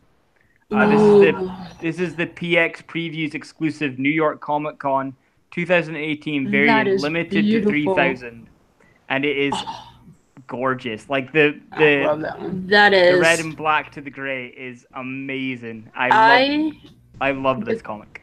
I declare that the winner out of all 15 books that we showed, even though 2 of them were one and the same, so it was like 14 books. I don't know, but I declare that one the winner. I think it could be. Yeah, that one's. Yeah, that one I declare winner. That one won. Yeah, I remember when that was coming out. I remember seeing that, like seeing pictures of that one, and that was one that I'm surprised that I got that in the UK, man. Like that was the very last one. There was a guy sniffing around it, and I ran to this comic, and I was like, "No, I need to buy it." Right? So I need to get it. You found that in the wild at your LCS? Yeah, man. It was the very last one. I don't know how they managed to get that book in, but. And it's in immaculate condition, like nothing wrong with it. I don't even think that's been opened. And I just put it in a top loader, and I just love it so much. I really want to get it slabbed. I think it's going to be a 9.8. That's awesome. That reminds me though of like some guy sniffing it out, and you like got it before he did. We were at the comic book store, and he was going through a long box. And one of the guys that works there comes and grabs one from the very back of the long box to show to another customer. And as he pulls it out, he's like, I didn't see that there. If I would have saw that, I would have grabbed it. I want to buy it. And it's so one I've been hunting for a while. It's like the Wolverine 10 or whatever, the classic Buscema standing next to like the Gray Hulk one. Yeah, so we're standing there thinking that, we just lost our chance to buy the book. The owner just grabbed it to show it to another customer. That customer's totally buying it. Yeah. Like 10 minutes later, he's like, okay, I'm just going to put it back now because I just wanted to show him. And as soon as he put it back, we grabbed it right out. Like, it's ours. Yep. Yeah, it's ours. The X7 today. So, like, we got in new stuff today. So, we got Marvel Legends stuff in. And we actually got the Marvel Legends Deadpool, which comes with Dogpool, Squirrel Pool, and the Vespa. And it was like, I think it's like £40 or something. I get like discount off it anyway. And it was the last one. A kid picked up and he was like, "Oh, mummy, I want to get this. I want to get this." She's like, "No, Deadpool's not for kids. Put it back." So he went to go put it back. And as they go down the stairs, I'm like, "Yeah, that's mine." I'm like, that's mine. So I just like put it on the corner. I'm like, I'm gonna get out there. I've almost pulled the trigger on that one a few times. The same thing happened when we got the Negan at FYE. Like there was another couple that going through getting some pops, and we picked up the Negan before they did, and we're like, it's ours. We're like, we're so glad we saw that just a second before. I mean, if we were there by 1 minute, you got to be quick. You got to be quick. Because I mean, the only figures I definitely got to be quick in the wild.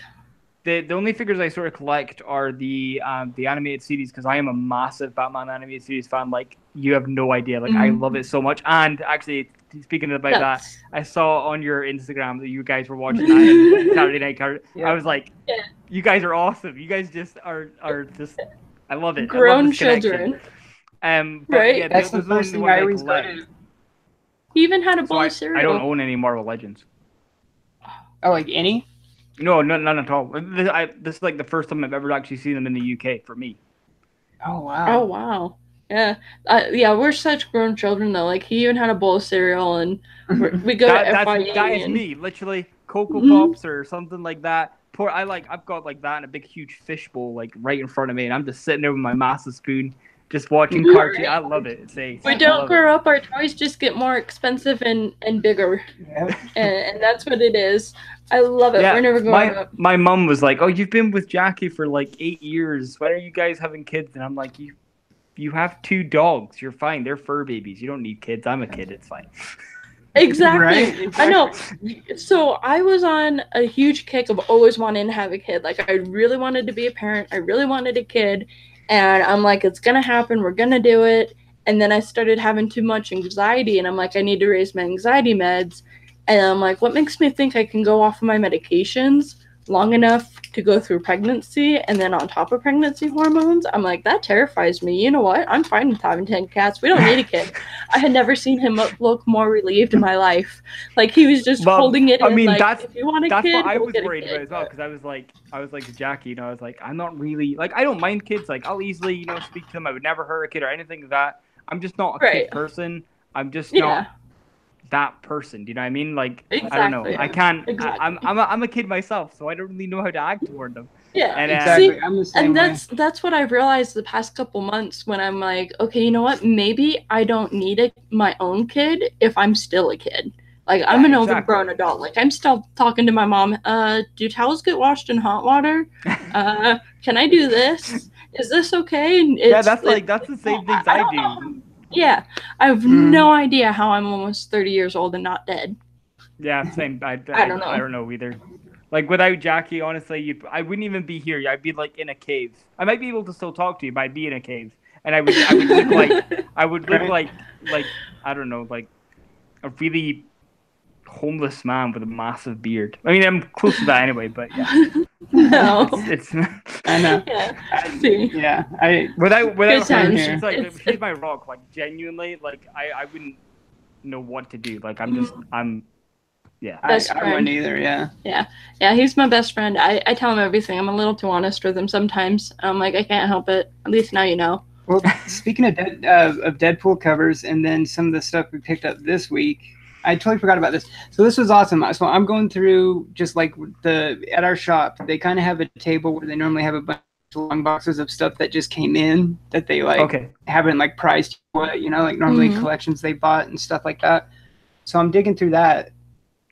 And of course, there's 2.5 like long boxes of Deadpool.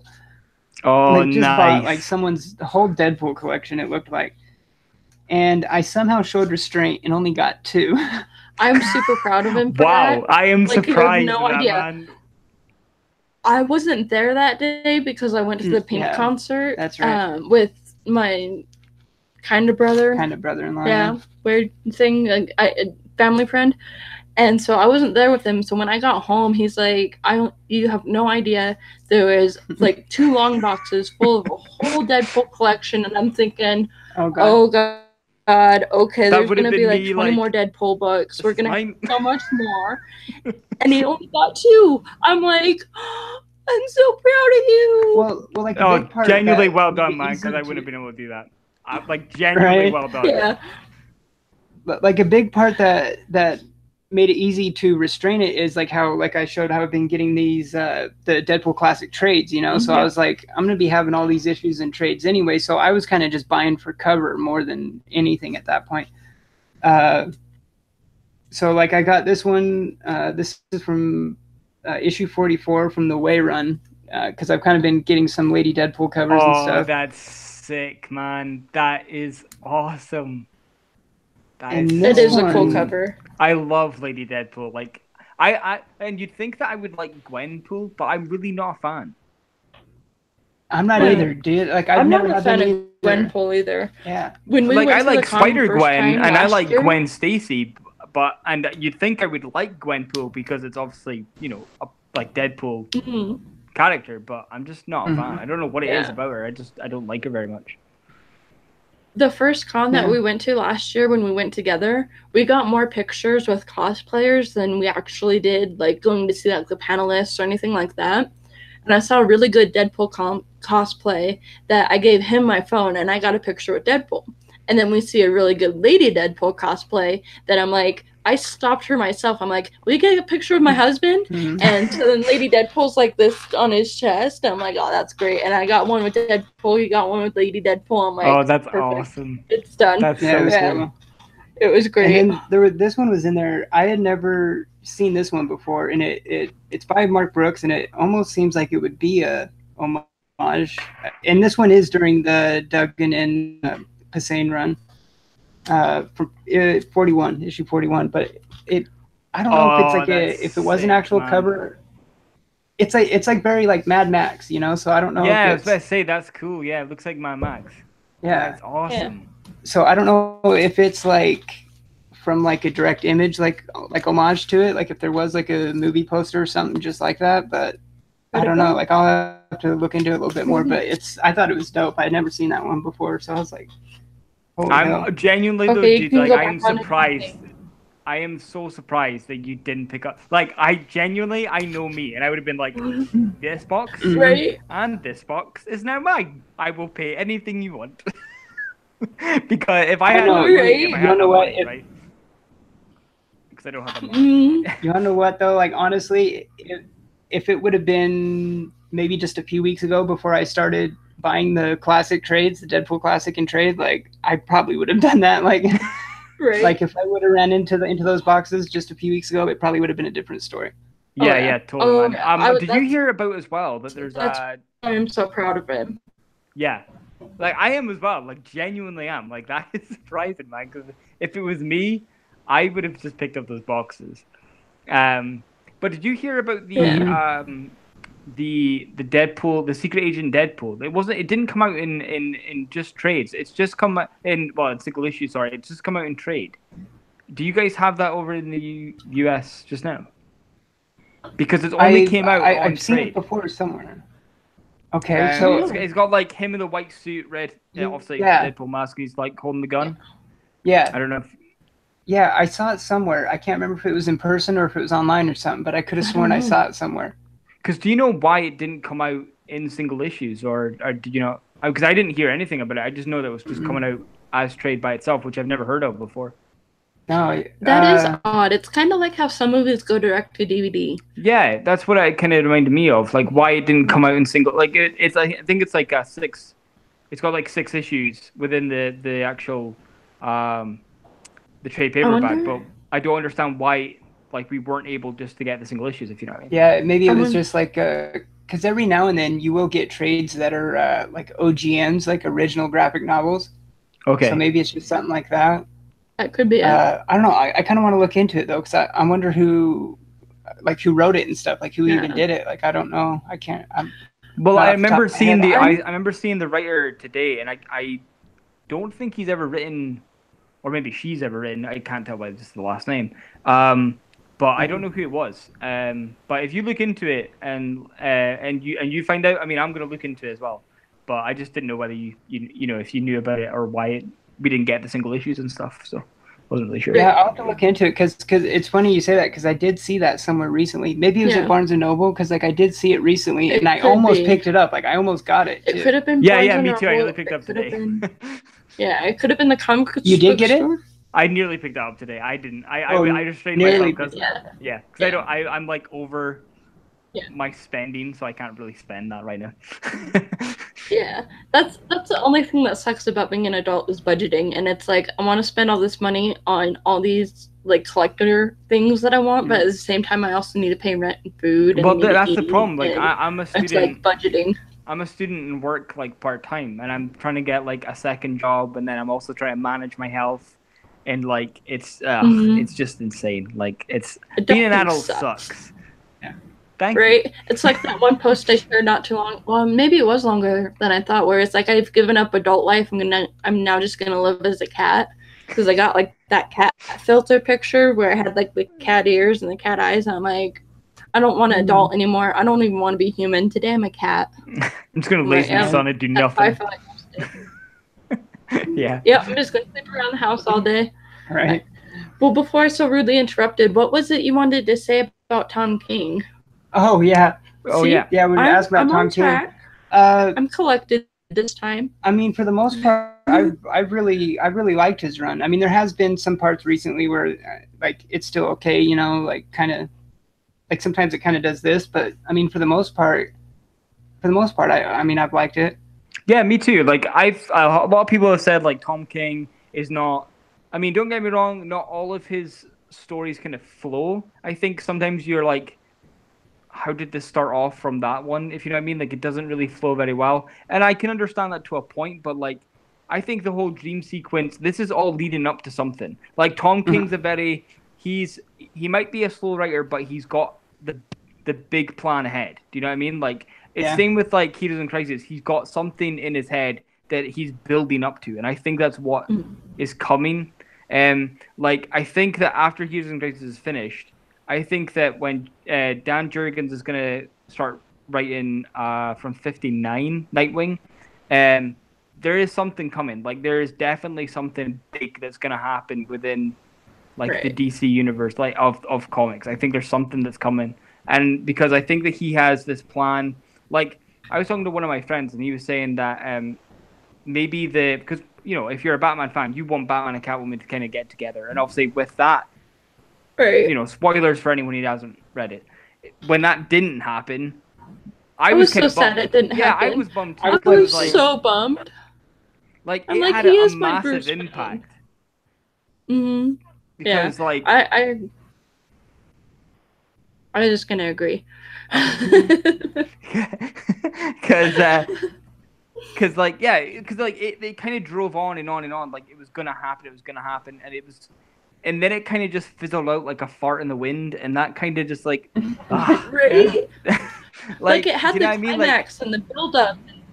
And then it just was like it just kind of fizzled out, and you were like, what happened there? So I'm kind of hoping that he's got this sort of plan in his head that maybe we're gonna get that again, like a story that's gonna kind of wrap up with Nightwing going back to being Nightwing, maybe Batman and Catwoman getting back together.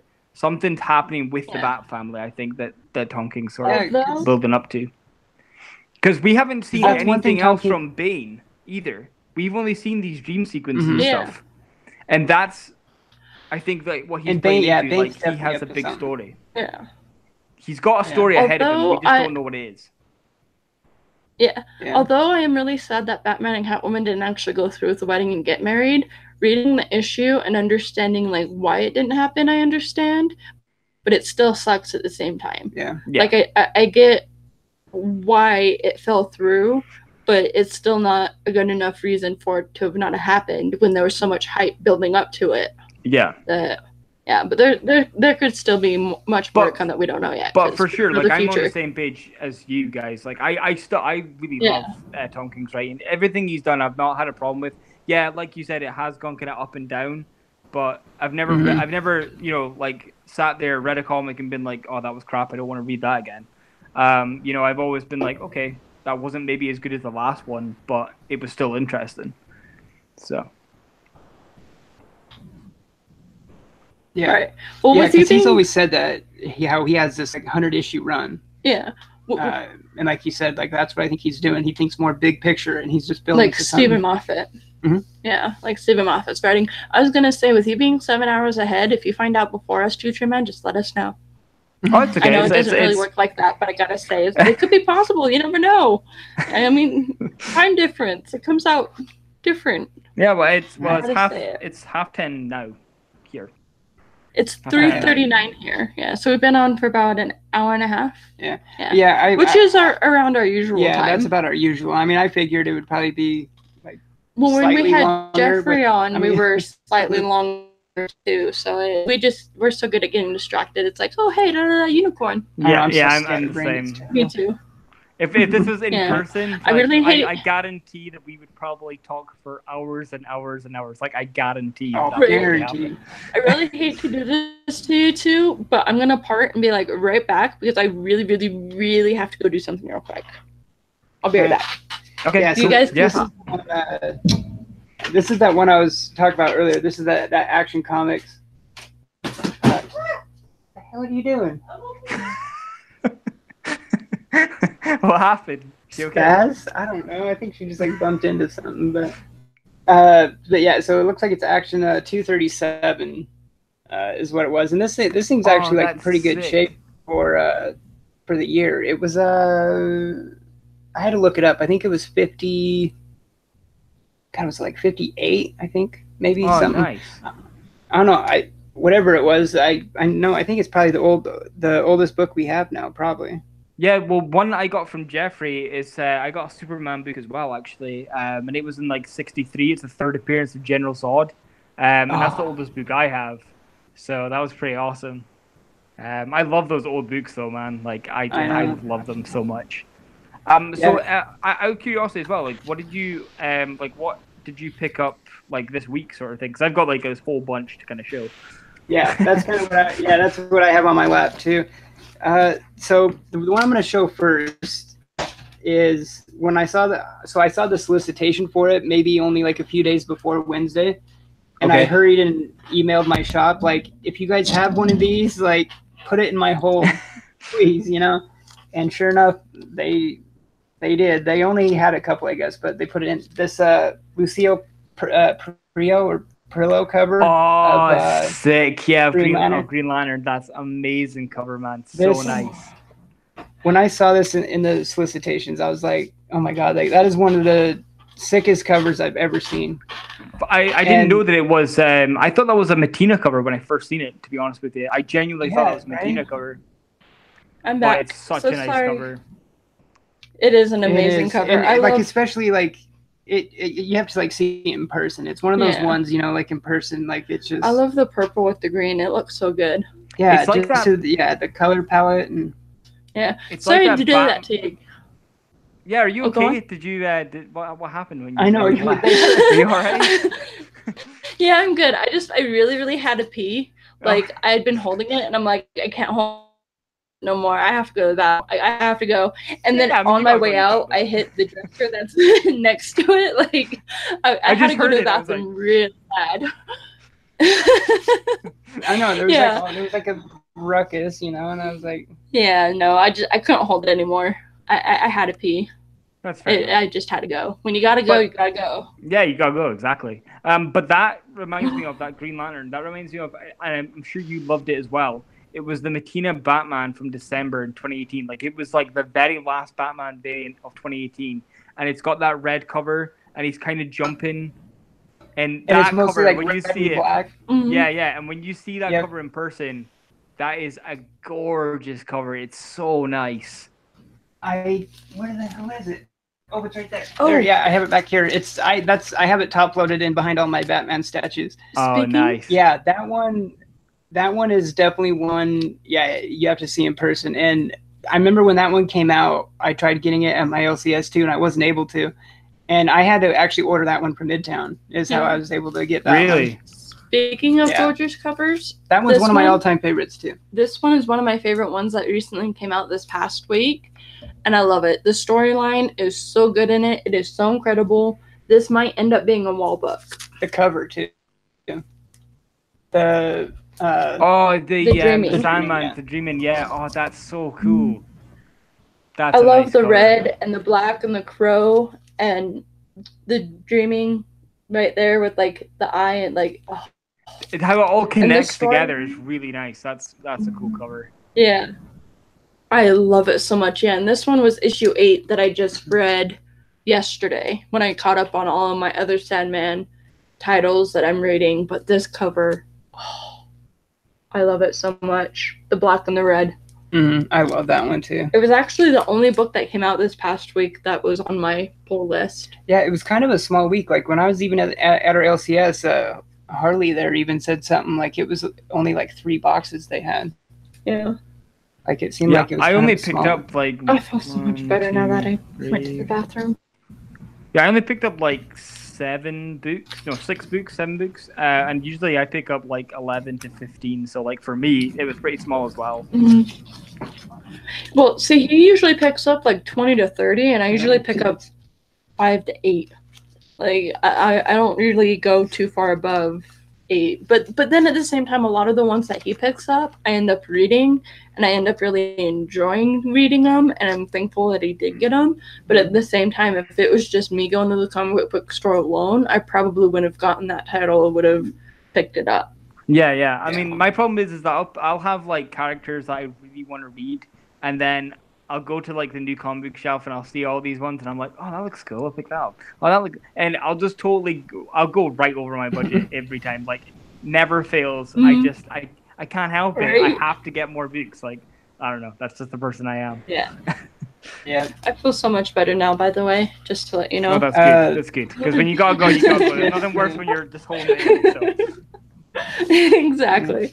No shame in my game. And then we also picked up. I've been looking forward to this for a while, but there's a lot of stuff I have to read to catch up before I finally get to reading it, because we are always like so far behind on our to-reads and everything. Yeah, but, like War of the Realms. Oh, nice, man. I haven't picked that up actually. I'm not that much of a Thor fan, but like this looks cool. Like I'm really tempted to pick it up though, because I really kind of want to read it. It's I mean, there's like so many tie-ins and everything with it too. Yeah, so that's what kind of put me off a little bit. Yeah, it's quite crazy. It's quite big. It's like it's kind of how that other one wrapped you up into it was like a one shot, and then it got you into Asgardians of the Galaxy, and then it was like, wasn't it Asgardians? Yeah. It was Infinity War, and then Infinity War. And then you thought it was just going to be like a couple issues, and then it started to turn into its own ongoing series. And it's like, wait, how did I pick up so many titles when I just wanted to read this one, but it was tied into this one and that one and that one, and I had to get that one to understand this. Yeah, I did get this variant to the War of the Realms too. Oh, that's cool. I haven't looked at it yet. I'm not sure who did it yet. Yeah. That's awesome. I'm a big Winter Soldier fan, so yes, I thought it was a pretty dope Winter Soldier on the cover. So speaking of, I actually just read this one last night, Winter Soldier issue 4.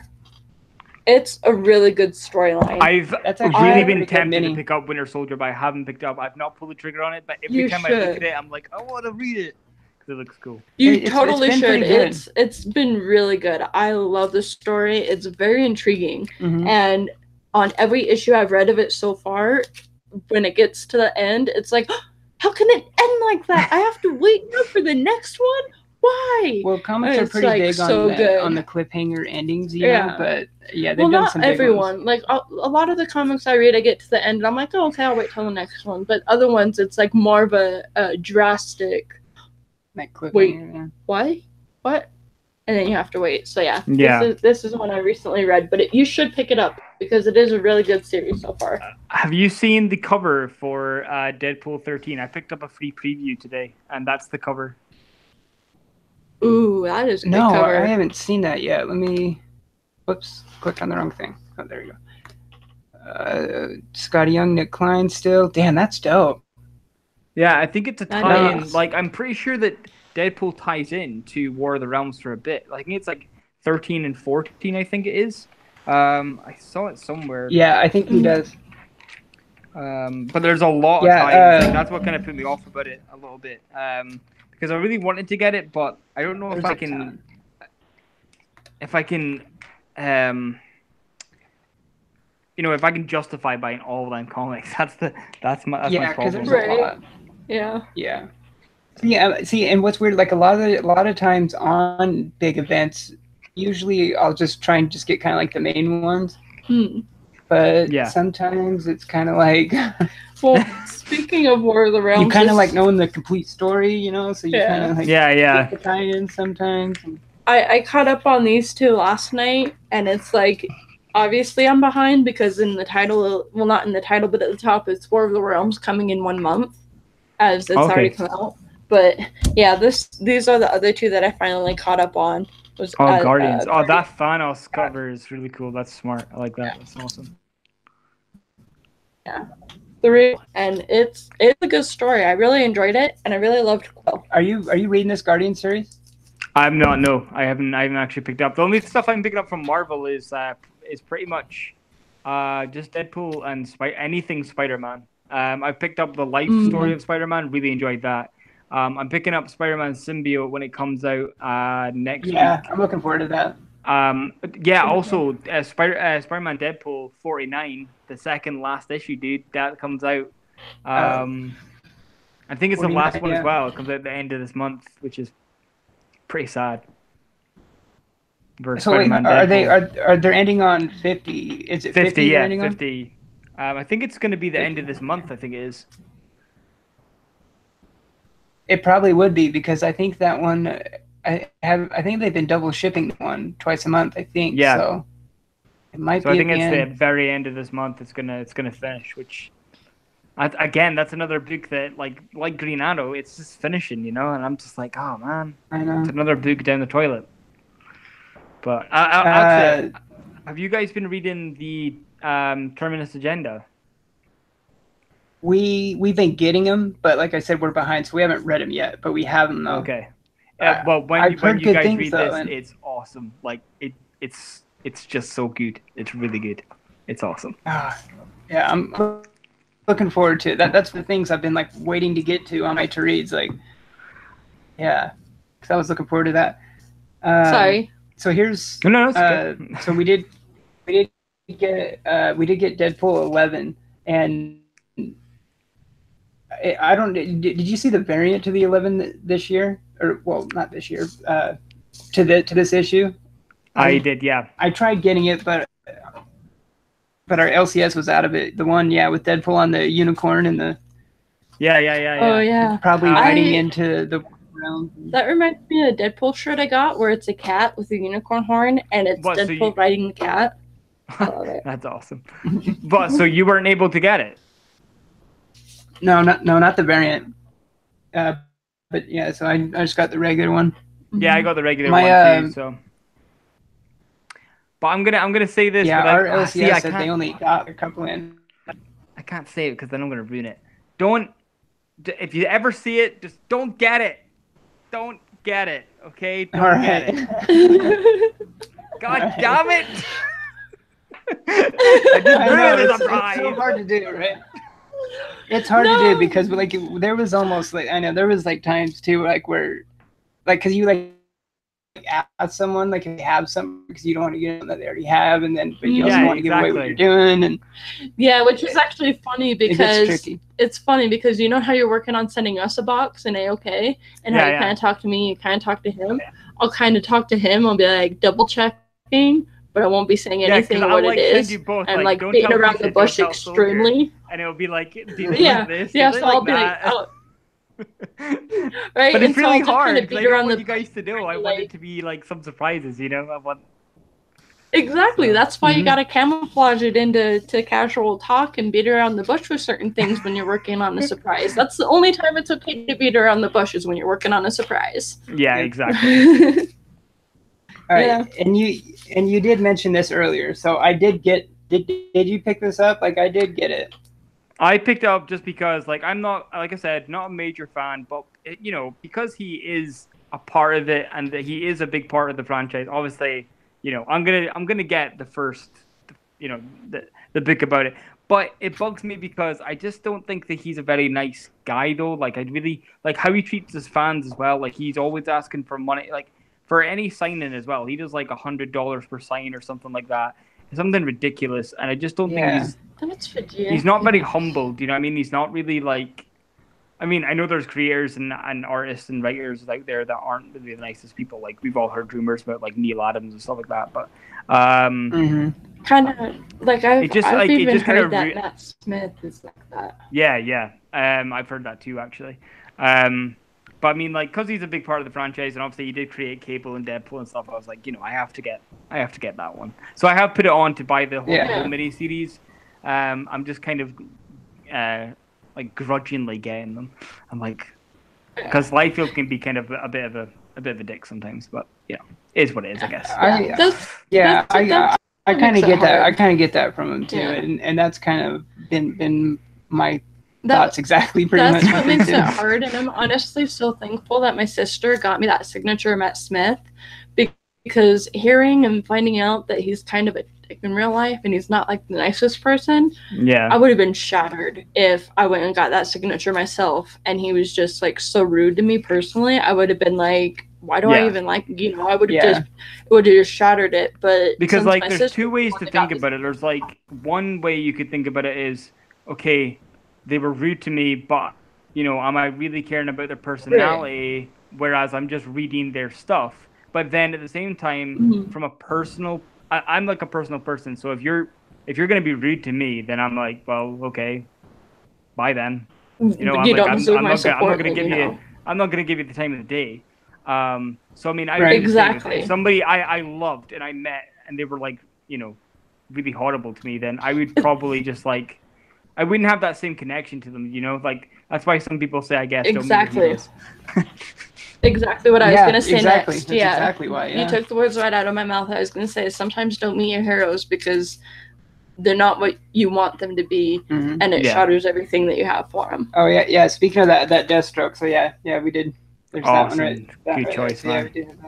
But speaking of support, I decided to pick up a book at our local LCS that is by a local writer.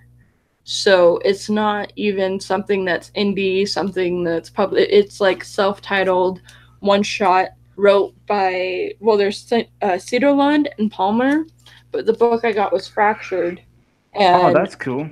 It's actually a local artist and writer that was at our local shop, and it was just a one-shot, and I must admit, I really loved it. I thought it was adorable.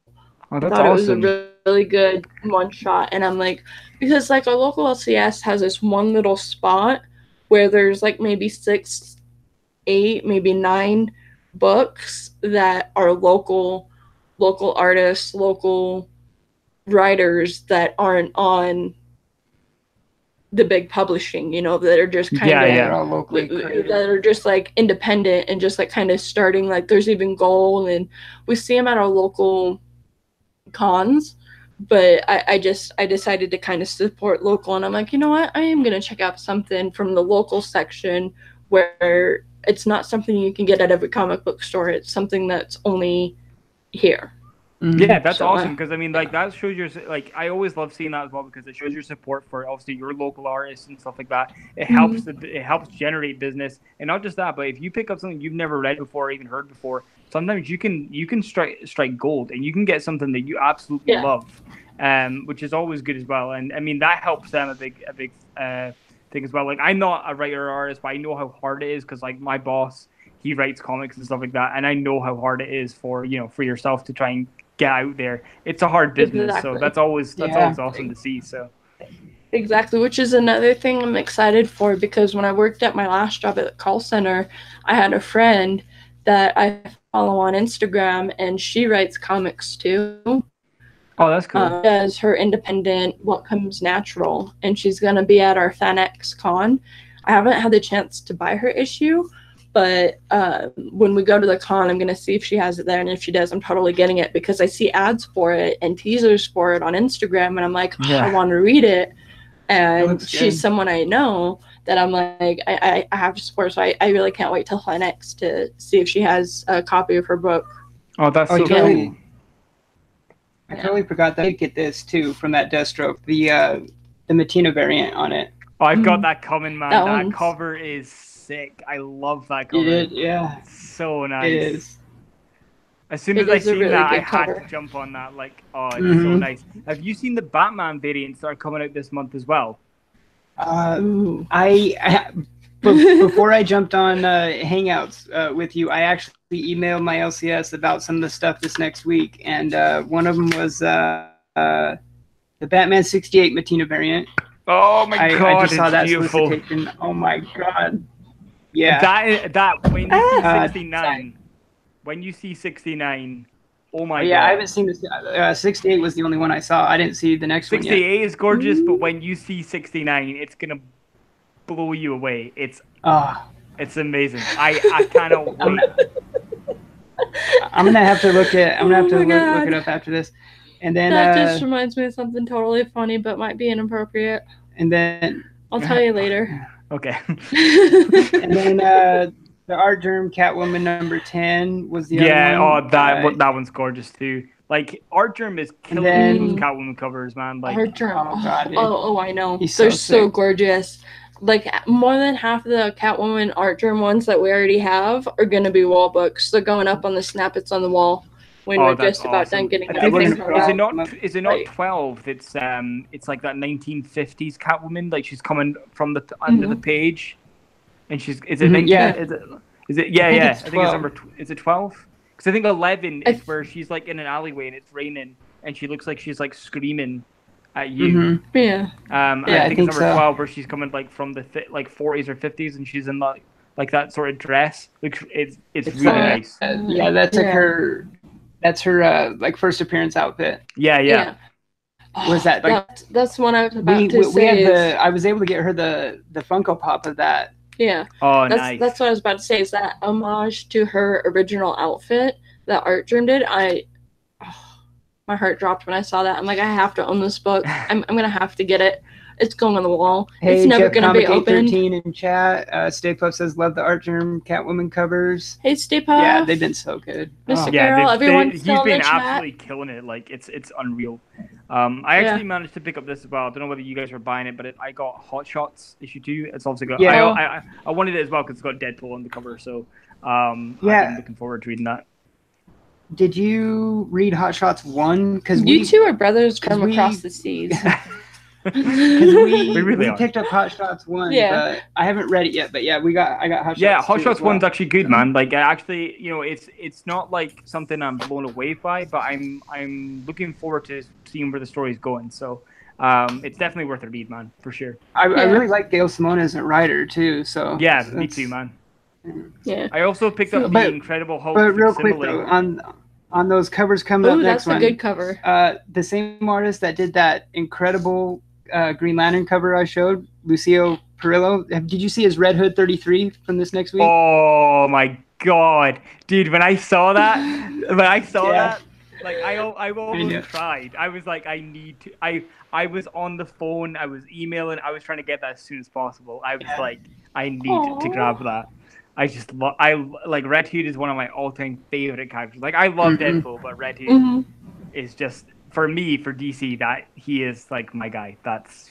He's my favorite. The one thing about Red Hood, what would be incredible, like, just throwing this out there, now that Supernatural is actually going to end and they're having their last season, it makes me sad. But I really hope that the actor that plays Dean, Jensen Ackles, pursues and pulls a Ryan Reynolds what he did with Deadpool to Red Hood. Oh my god, that would be amazing. I saw a cosplay of him as Red Hood, and I'm like, oh my god, this needs to happen. I saw that needs to be a thing. Blown away. I thought it would look amazing. It was so good. It's so good. Jason Ackles would do Red Hood. I've also heard rumors though that because Batman the animated films are coming out, the Hush film that's coming out, because that's coming out, apparently there's been rumors that Under the Red Hood might be coming to have a reboot of a movie again within the next 2 years. Because that's come out now, because they're basically joining a lot of the DC animated films together. Like, it's all kind of conjoined where it's the continuity between it. So they're trying to, because Red Hood is obviously in the end of Hush. It's not really Red Hood, but it's thingy. That's going to be joined in to that sort of continuity, and they might be making a reboot of that. So if they do, I am going to be. I might die. I might die too. I know. I might die. I know. There's been so many times lately where, like, I get this grail, I get this birthday present, I get spoiled hair, and I'm like, I'm so happy. Like, I could die. I can't believe any of this is happening. It's like, how is this not a dream? Is this real? Like, how is this possible? And it's just so crazy to think. And then it's like, oh yeah. Speaking of Red Hood, I was actually looking at this today, and I cannot find it anywhere. It's I don't know if you guys remember, but you get like these Batman Arkham Knight like mystery minis. And there was there's a Red Hood one, and I've wanted that in my collection for the longest time, and I cannot find it anywhere. And like anywhere, I've looked on eBay, Amazon, Zavi. I've looked everywhere, and I can't find it. So if you guys see it, I don't think I've seen it anywhere either. Is it an issue? It's it's like it's like a little mini. He's like a Funko Pop, but not really. He's kind of like a little dude, and I can't. And he's like the pop vinyl, but it's not pop. Yeah, they're still made by Funko, but they're like little characters. But the Red Hood one is one I've wanted for so long, and I can't find it anywhere. So if you guys see one, then please let me know, because I was looking at that today. We'll keep an eye out. Yeah. Sure. We'll definitely keep an eye out. The reason but like UK, like I said, it's kind of hard to find anything. We'll definitely keep an eye out. The reason I thought it was a comic for a second, why I got confused, was that issue of Red Hood or Batman. When we were doing your AOK, there was an issue that you're missing that it was like it was like a variant cover, and it was like 25 or something, of Red Hood. I need it's the A cover of 25. I've got the variant of 25, which is awesome. That's I don't have the A cover of 25, and I've been and I can't find that anywhere either. I don't know where that is. That's one I was looking for at like 3 different places when we were doing your AOK, and I couldn't find it anywhere either. So that's why I got confused. I'm like, wait, is that? So it like took a second, but I'm still on the lookout for that A cover because I can't find it anywhere either. Like it's so hard to find. But thank you so much for looking. I really appreciate it. Someday. Hey, Issues, what's going on? Issues in chat. Robert Galvin dropped in. Happy anniversary, guys. Thank you so much, Robert. Thank you. Yeah. Hey, I got Issues, and it's 6 years. Yeah. 6 years we've been together. It's crazy. Time goes by way too fast. And many, many more in the future. And many, many more. Sauve Fuma. Yeah, that's our... Sauve Fuma is an interesting way for us to say I love you. What it means is, like, so very much... Obviously, you can imagine what the Fuma, F-U. I don't really want to. That's kind of a big one to drop on a live stream. When we first got together and we had been together almost a year, it was before we had said I love you to each other. It was before we admitted that we actually loved each other. What we were saying is, what I kept telling him was, I like you a lot. I like you so much. I like you so much. And one of the times that we were hanging out, and I was like, I don't know what it is, but I like you so very much. He turns to me and says, Sauve Fuma. And I'm like, Sauve Fuma? He's like, yeah, Sauve. And I'm like, oh, okay. So, that's like, we make up our own words. And so, Bilu, when we say that, it's beyond love. And then Sauve Fuma, when we say that, it's just... I can't remember what that's... Like, I like you so... That's awesome. I can't remember what that's so called, cool. Where it's like the first 2 letters of every word. Yeah. I can't. It's not like an anagram or whatever, but there's something that's called, but I can't remember. But that's just something unique about us. Is like we do sometimes make up our own language, and so it's like so many people have said. I just want to say this. Literally, so many people have said this to me, and I know this for a fact. Is that genuinely there are so many people that are probably in chat as well that have said you guys are genuinely the best couple on YouTube ever. Like you guys are awesome, and I love you guys. You guys are awesome. We love you too. That's awesome. We do. Yeah, we're so happy you're on our chat with us today on our 6-year anniversary. We get to experience it with the Brother Cross. I'm kind of humbled the fact that I'm on because to celebrate as well the fact that it's your 6-year anniversary. It's awesome. So thank you so very much for letting me be on. I really appreciate it. Yeah. Thank you, Steve Puff. Thank you, Robert, Calvin.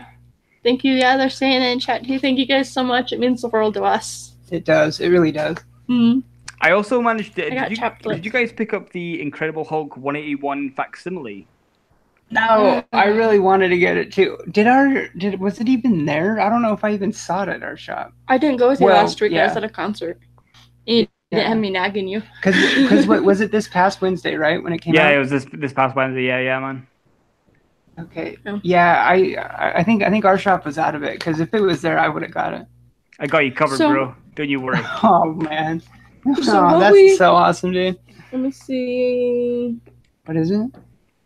February 2018. Okay, so what I was going to say real quick is on how we can't send horror books to you.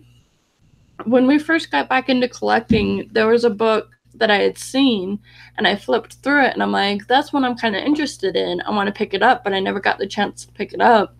And we finally bought the first 2 trades of it, and I just wanted to share its postal. Cool. I love the art. If you look at some of the art in here, I don't know if you can see it too well. Whoa, but it's kind of... I love this style of it, and it's just kind of like a horror one. Suspense. I'm a big horror fan, so I like Halloween horror stuff like that. I absolutely love it. Me too, dude. I love it. I grew up on all the old classic horror. Yeah, I'm so stoked that the artist is actually going to be at our con at FenX or the Wasatch Con. One of the 2. He's going to be at the small free one. At the small free one, yeah. I love Halloween. What's that zombie film that thing he did. It's like my favorite zombie film as well. It's by Zack Snyder. Night of the Living Dead. Oh no, the Zack Snyder one was It was a remake of the original. Dawn of the Dead? What was that one called again? Oh my hell! Zack's. Oh, sorry, I'm just gonna write this. Otherwise, it's gonna annoy me. No, it's gonna bug me. I hate it when I can't remember something like that. Carlito is in the chat. He made it. Dawn of the Dead. Yeah, I'm not. Oh, Dawn of the Dead. Yeah, it was Dawn of the that's Dead. what it. Yeah. That Zack Snyder film is amazing. Like that is my favorite zombie film ever. I love that movie so much. We actually need to put that on our movie list. Yeah, that's a good thing. We need to put that on. Have you seen zombie? Speaking of zombie films, have you seen the 28 Days? 28 Days and 28 Weeks 28 days later. Awesome. I love them as well, man. Like, oh, actually, another one as well, which is it's actually a Japanese film and it's in subtitles, but it's amazing, and it's called Train to Busan. Hold on. Train to Busan. So it's Train to Busan. It's a zombie film. It's insane. It's so good. You guys need to check out. It's awesome. We're definitely gonna have to check it out. Yeah, because that Carlito just put it in chat too. Train to Busan. Yeah, because that 28 Days or Weeks one, that zombie one, that one was the first zombie film that really freaked me out because you didn't have your typical zombies being slow. Mm-hmm. They're fast, running, and it was like the suspense on that was good. Have you guys seen as well World War Z? I actually wasn't expecting it to be as good as it was because they weren't going for people who were ill. They would run past people who had like a terminal illness. They would only go for people who were healthy, and they would like jump on each other, run at each other. It is awesome. Like, it's so good. We've only seen bits and pieces of it. Yeah. We haven't seen the whole movie. When we used to go to our buddy's house, he was always watching it. So every time we would go over there, we would watch chunks of it at different times. Yeah. So we've like kind of seen all of it, but just like kind of out of order. Yeah. But what we did see, I enjoyed though. Like it was good. Yeah, from what I saw. Yeah. But I was just gonna show the second one of Postal. So we got the first and second trade. But yeah, it's cool. Horror. I'm definitely gonna check that out because I love horror books, like Halloween and horror and stuff like that. Like, as soon as I seen that Deceased and obviously the homage to it, I am so down for that. Like, I really want to check out. So I can't wait. It's gonna be awesome. Yeah. These two I've been super stoked for because I always wanted to get the trade like way back when, but I never actually had the chance, and I saw it at a few different LCSs, and it was the first one. I'm like, okay, maybe I'll get it next time. And then every time we went back, they no longer had the first two trade paperbacks. I only had like 4, 5, 6, 7, and 8. So when we did one of our in-stock trade hauls, I'm like, you know what, get this one. I've been wanting to read it. I just haven't seen the first trade on or at an LCS. And so when it was on in-stock trades, I was like, we had to get it. And it is Brian Hill who writes it. Yeah. And Matt Hawkins, Brian Hill. Brian Hill, like I really like American Carnage he's doing right now. Like Carnage, I've been reading that. Yeah. So that was another thing that was like he's actually quite a solid writer. Like, he's actually done quite a lot of good stuff, to be fair. So I'm gonna check that out. Yeah, he's the one. I don't know whether you guys picked this up. I just pick up because I love this sort of like cartoonic sort of drawing. But I picked up Marvel Superhero Adventures web designers. I just love that. It's not Scotty Young, but it's kind of like that. Don't know whether you guys can see that. Ooh. Yeah, I like that. That is a cool cover. I like that style of stuff too. I don't think I saw that though. Yeah, I like that style. It's cool. There was only like 4 books toward it. Anything Spider-Man I will pick up because I love Spider-Man. There's only like 3 other books that I picked up, and that was The Amazing Spider-Man Hunted, which is awesome. I love that story. The Spider-Web Ghost Spider, and I picked up 1 back issue, and that was actually for my my Hush run, and that is Batman 610, and that was the Batman and Catwoman Share a Kiss. That's the key from February 2003. So that's so awesome. Yeah, dude, I was so stoked when I won. It was an auction. It might have been one of Legends auctions when I won, but Amazing Murphinator. I won his bid for the entire Hush run. Hey, oh no way! That's what I'm trying to get. Like, just now I've got 608, 610. Like, I don't have like I've got like bits and pieces, but I don't have them all. because Hush. The reason why is because my mum bought me Batman Hush. Again, this is my mum. She bought me Hush, and that's what solidified me for being such a massive Batman fan. Like, that was the first story that I was introduced to. I met all the Rogues Gallery, Jeff Loeb's writing, Jim Lee's art. It's just magical. Like, I love it so much. Yeah. It's my favorite. I was telling my mom. Yeah, we actually just got Hush in hardcover. Yeah, I was telling my mom when we went over there the other day. I was like, "You're not gonna believe it. You know Jim Balent, the guy that drew for Catwoman in the '90s?" And she's like, "I know who he is." I was like, "He liked my post on Instagram and said Catastic, and he started following me." And she's like, "You're such a nerd." I'm like, "You raised me right." That's you awesome. raised me right. But did you guys hear about this as well? Like randomly, that Rob Liefeld is I know this is going backtracking, but Rob Liefeld is going absolutely he won't sign a single issue of this because it's the first cameo appearance of Major X, and the reason why is if you've got this book, then it's going for like $20 now or something. I don't know whether you guys noticed it, but it's right there. That's where Major X is. Oh, I can see him back there. Oh, yeah. Can you see him? Yeah. Yeah. He's like just in the background, but that's that. So Major X was actually drawn before he obviously announced it, and he said in like Twitter or something that he won't sign a book. It's not his first appearance, and yeah, a lot of people are just like basically taking the piss out of him because he's kind of throwing the dummy out the pram. So. Wow. I did hear something about it. Like he blow up on Twitter or something Yeah, man. Kind of like to backtrack as we are in the process of, Robert Galvin actually just said there's a really cool cover of the 30 Day and Night cover and story that just came out and is pretty awesome. Have to see it. 100-pager just came out and is about vampires. Very cool. The day. Have you seen 30 Days of Night? Oh yeah. Yeah. Love it. That is one of the best ever told stories of vampires. Like, it's not like, we come from whatever and we want to suck your blood. Like, they go from they're not sparkly. They don't sparkle in the light. I hate Twilight. Oh God, me too. Me too. But I'm more True Blood. It's the fact that they go to like these solitary, villages and stuff like that, and it's so good. I love that story. I think it's so well written. And it was so scary. I loved it. It's so good. But one of the best bits that I laughed at a little bit too hard was when the vampire goes after the guy and he gets caught in the swing and he's kind of just swinging there. Like, I laughed a little bit too hard at that. Right. Oh, it's great. We also got Discovery Bay in the chat as well as Carlito. Shout out. Hey, JB. Yeah. That's great though.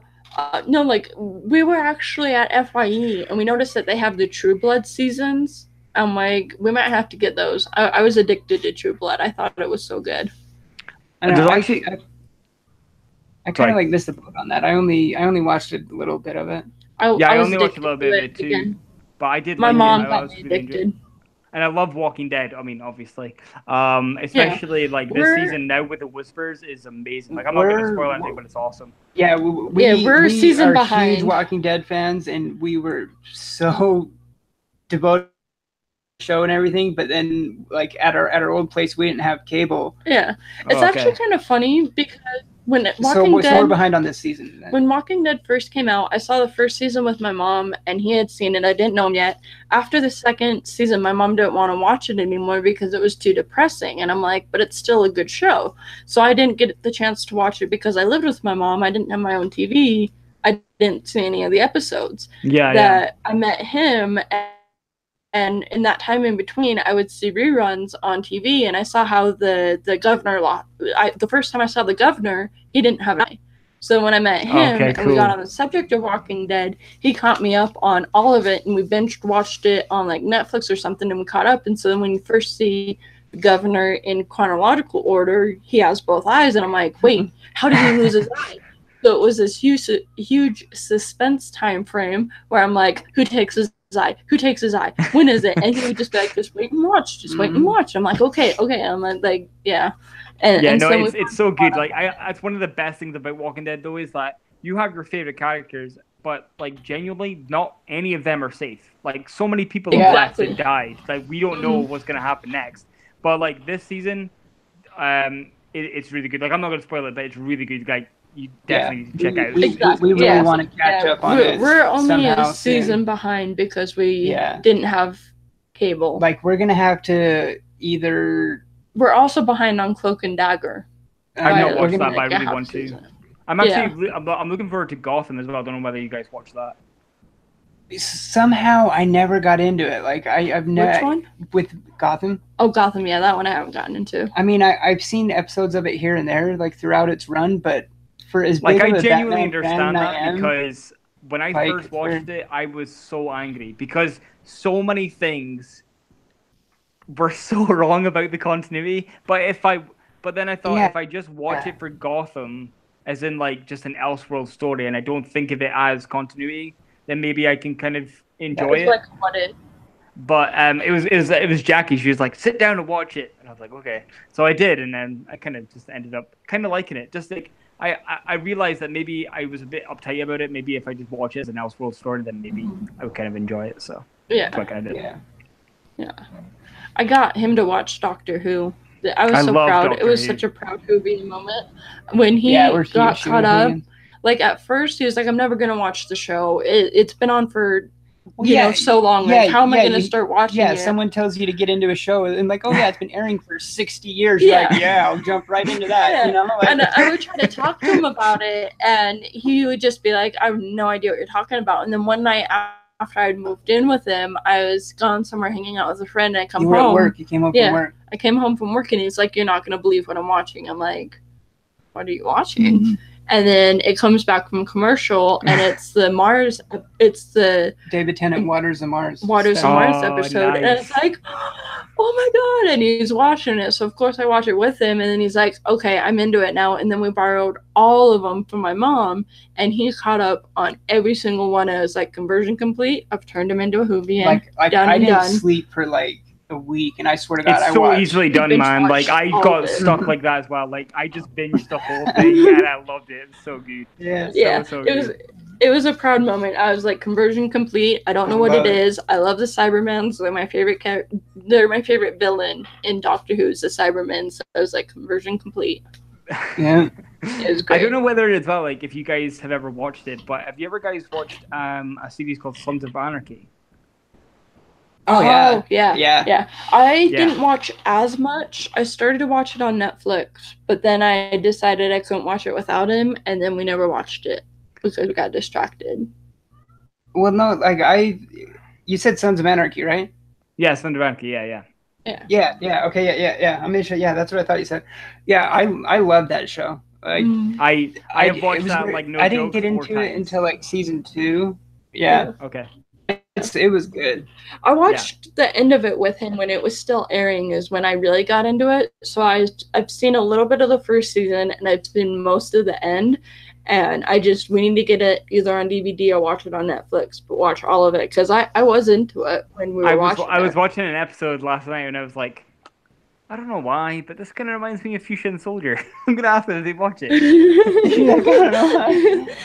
We've seen it. Good show. Yeah. I don't know why it did, but it just did. So I thought, I might as well ask. I know it's weird. I've had that happen though, like where something's reminded me of somebody, and you kind of think about it. You're like, I don't know why that did, but but it just they Yeah, it's true. It's like that 21 Pilots song where it's like, God, I just forgot it. I don't know. I can't think. No, it's a lyric in a 21 Pilots song where it's like talking about a smell that brings up memories, but you don't know where the smell came from. And he's like, I'd make a candle out of it if I ever found it. I'd probably only sell someone, and it'd be to my brother. We have the same nose, but yeah, I love that lyric and that line because it's so weird how there's some random smell can bring back so many memories. Yeah, like if you know somebody who smell of something particular, and it's so amazing that within you could not see them for 20 years, and you just get that one smell, and it all comes flooding back. It's insane how Repression. it's insane. Smell is like. such a strong sense and like trigger of memories and stuff too. It's crazy. But there's times when we're watching TV and there'll be like a commercial and we'll be like, oh yeah, that reminds us of this so and so. It's it happens. Yeah. Every time I watch Deadpool now, I'm just like, that Soldier. That just reminds me of Soldier. Like, genuinely every single time. Well, it's funny because like when I see Deadpool, it's funny because like with the whole community in general too. Like I see Deadpool, like I think of you too. I see Hulk, I immediately think of Jeffrey. You know, Jeffrey. Yeah, exactly. Yeah. I see Spider-Man, I think of Tony Sanders. Well, no, Spider-Man's like Sam Taggle's Web. Sam's Taggle's Web too. But Ryan Otley, I think. Well, Ryan Otley or Captain Marvel, and then the other one is who the hell was I just going to say? There's Deathstroke, and I think of Carlito, and so it's funny how you like. Grails, actually saying that as well, there's a Deathstroke cover. This totally reminded me of Red Hood when we were talking about it. And it just clicked in my head now. But there's a Deathstroke cover from I think it's New 52, and it's like, I think it's like Red Hood's holding a knife to Deathstroke's throat, but Deathstroke's got a gun to his chest, and it's like that cover of them facing off against each other. I've looked for that for so long, and I can't find that anywhere. Not anywhere at all. And it was to the actual. It was a Deathstroke title.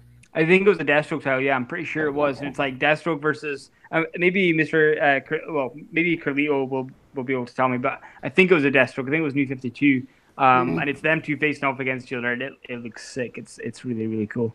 It sounds dope. I don't think I've seen it before. Going back to the chat, Robert agreed that True Blood was awesome. Favorite character was Godric. I loved Godric. It was so good.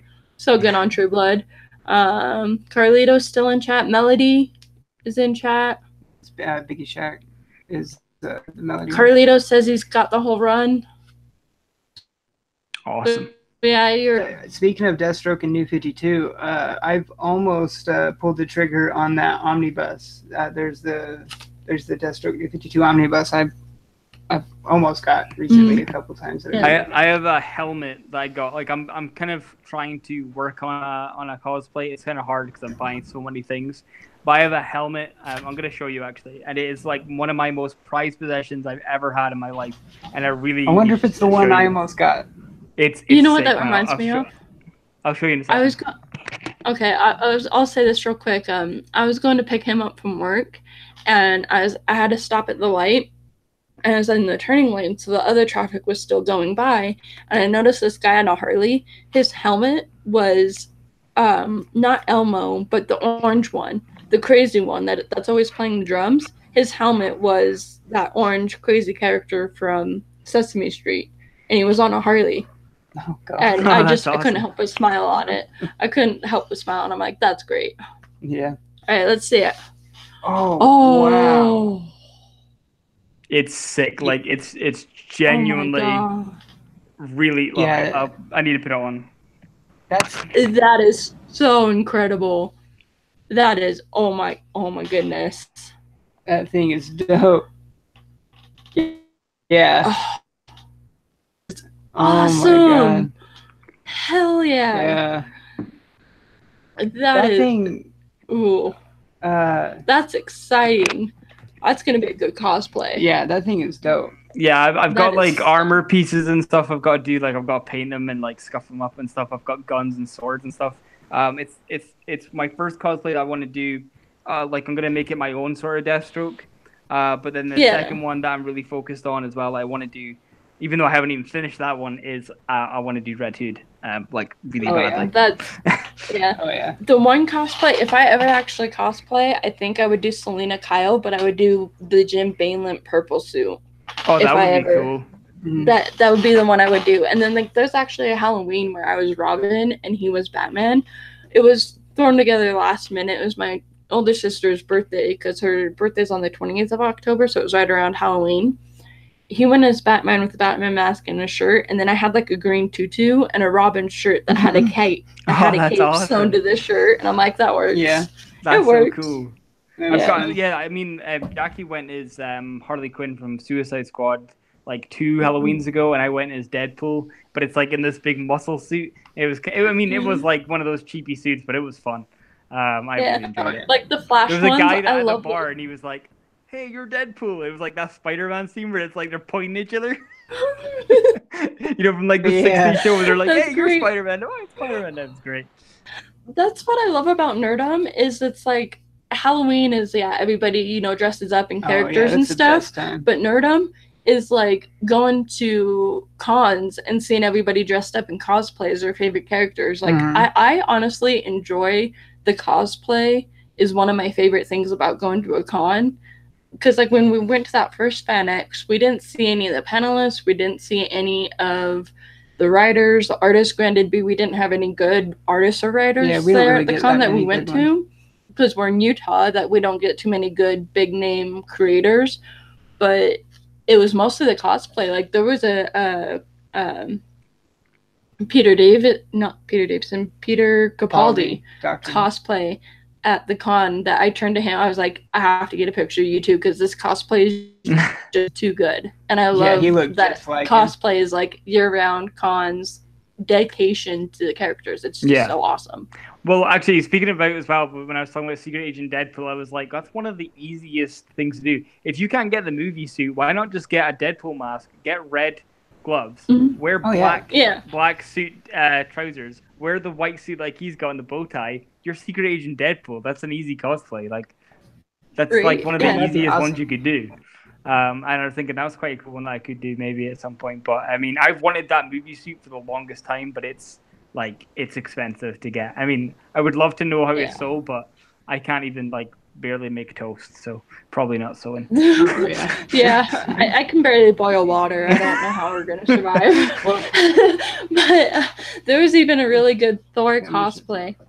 No, keep on. There's a really good Thor cosplay at the con too. It was Thor Ragnarok, and I'm like, okay, I need a picture. And he's like, do a fight pose. I'm like, I don't know any fight poses, so I'm just like that. But no, the cosplay is the best part about going to cons. Yeah, for sure. Like I saw as well, like we went to Glasgow, because Jackie lives, she's from Glasgow and her family are up there. So we went, it's like down south in Scotland. So we went down south, in Glasgow, and then we went to this comic book store, and it was like a Predator cosplay, outside, and it was so cool, man. Like the amount of admiration these guys have for the character and what they put into their effort of cosplay in itself is unbelievable. Like compared to what it was like a couple of years ago to now is insane. It is so incredible. It's so crazy. I know some of the stuff I've seen. That reminds me, it's I brought it up once before, but it's Allison Tabitha, I believe it is, that I follow on Instagram. Her cosplay is so crazy. Yeah. Yeah. Nice. I'll have to check her out. Speaking of like a realistic like Deadpool suit and stuff, I finally pulled the trigger on the Hot Toys Deadpool. Oh, dude. That makes me so... No, don't show me. I know, dude. That's why I haven't... I know, that's why I haven't yet until now, but dude, this thing is so insane, dude. These swords. This is real, cool. Real metal and stuff too. Yeah. You know, it's it is so insane. I pulled it up real quick. So if you're on Instagram, I was just gonna say, if you go on. Sorry. No, you go. You go. I was just gonna say the posability though in those and the amount of heads and pieces that you get for it, hands, and the equipment and stuff is insane. That has been one of the things I've been wanting. I was on line today at work, because it was quiet, and I was on just checking out stuff on Amazon and that. I saw that Hot Toys, and I'm like, why can't I have why can't I be a millionaire and just buy it? Because that's something that's I would want to have so bad. That and I would love the NECA Deadpool as well, that big Deadpool where you get to I think that's quite cool as well. Anything Deadpool I'm happy with. So yeah, right. I'm so jealous. That's awesome, man. Great pick. Awesome. I know that was a Grail one. I had it. I mean, I actually found it on what was that? I think that was eBay. I think it might have been. And it was half of what I've normally seen them priced at. You know, so I was like, yeah, all right. It's Allison Tabitha on Instagram. I don't know if you'll be able to see it. I won't be able to do that. Oh no, it's working. See if you follow her, if you find her on Instagram, I went to a video, but her cosplay is insane. I'm trying to, let's see. I could be able to see that on that. Allison. She's even done like David Bowie. Yeah. So you can kind of see it. What's crazy is she can look. She makes her just through makeup. She makes herself look like anybody. Like she's even done a Hella like character. People. Oh, that's awesome! Like the transformations that people can do as well are absolutely insane. Like, and that's the thing as well. Like, for me to do cosplay, that's cool. For me to do cosplay, like I have to wear a mask because like I can't shave my beard because if I do, I look like, especially because I have no hair. If I shave off my beard, I look like a thumb. Like I don't have a chin. Oh my god, come on. No, like I have like no definition like at all. Like I need to have a beard so you guys can see I have a neck and a chin. But so like I have to wear like helmets, like like Deadpool and Deathstroke and stuff like that. I would love to go as Batman, but I can't shave because then it'll be like I'll just like have a flat face. It won't look right. It'll be this like flat, like no chin Batman. It'll be weird. Aww. But that if you're not following Allison Tabitha, you should definitely do it. Like I've never definitely cosplayed before. I've never like it would be fun to cosplay, but like I don't know if I could pull it off. Maybe someday. God, well, like we were saying, with how much work and time and all that they put into it, like we already don't have time for all of our hobbies and passions and everything we want to do. Yeah, exactly. It's so hard. I want to play, but I don't have the time. Yeah, it's so many things that you want to do. Like, I want to play heaps of games. I want to read loads of comics. I want to go to cons and it's just insanely hard. It's so incredibly difficult. That's what I was gonna say because we finally got like our consoles again and stuff too. Which I still need to add you on PlayStation. I need to add you to do that. Yeah. It's the same thing as watching shows, the Arrowverse and Umbrella Academy and Doom Patrol. We want to watch all of those so bad, but it's like, where do we find the time? Like everything. We really live in like the golden age, of like. Like we have so much choice. It's unreal. Yeah. I was telling him with the Marvel movies in the MCU, it's like we're living history of this is the first time anything like this has ever happened cinematic wise. It's already broken the box office. It's already broken the internet. And it's like, it's just so incredible to be feeling like you're living in history right now. For like, I think like as well, like to be the highest of like your career of actor wise, if you're in a superhero film, like you've already made it. Like you're going to be known for that. Because they're held in such high pristine now that that's like the highest part of your career. So like, I mean, Robert Downey Jr. for starting off, he's made for days. He's set. He's set for life. Yeah. And there isn't anyone else. Money, that Disney money. There isn't anyone else who could have pulled off Iron Man. But speaking of which, though, like have you seen the news now? I guess like Angelina Jolie is supposedly like. I think it's confirmed now. Maybe, I don't know. I thought I read something that it was confirmed. But Angelina Jolie for the Eternals movie. Oh, right. Okay. No, I didn't know about that. Maybe. So now, like they're even drawing like attention from actors like that, like like big name people too. And, I just love some of the actors that they've chosen because the one I am for MCU. I am mostly, but there's only one person that I don't understand why they did it because she is horrible as a person. I have boycotted that film and I don't want to watch it, and it annoys me because I really want to watch it to know what's going on. And it's an MCU You should watch it. Yeah, I know who it is. It's Brie Larson.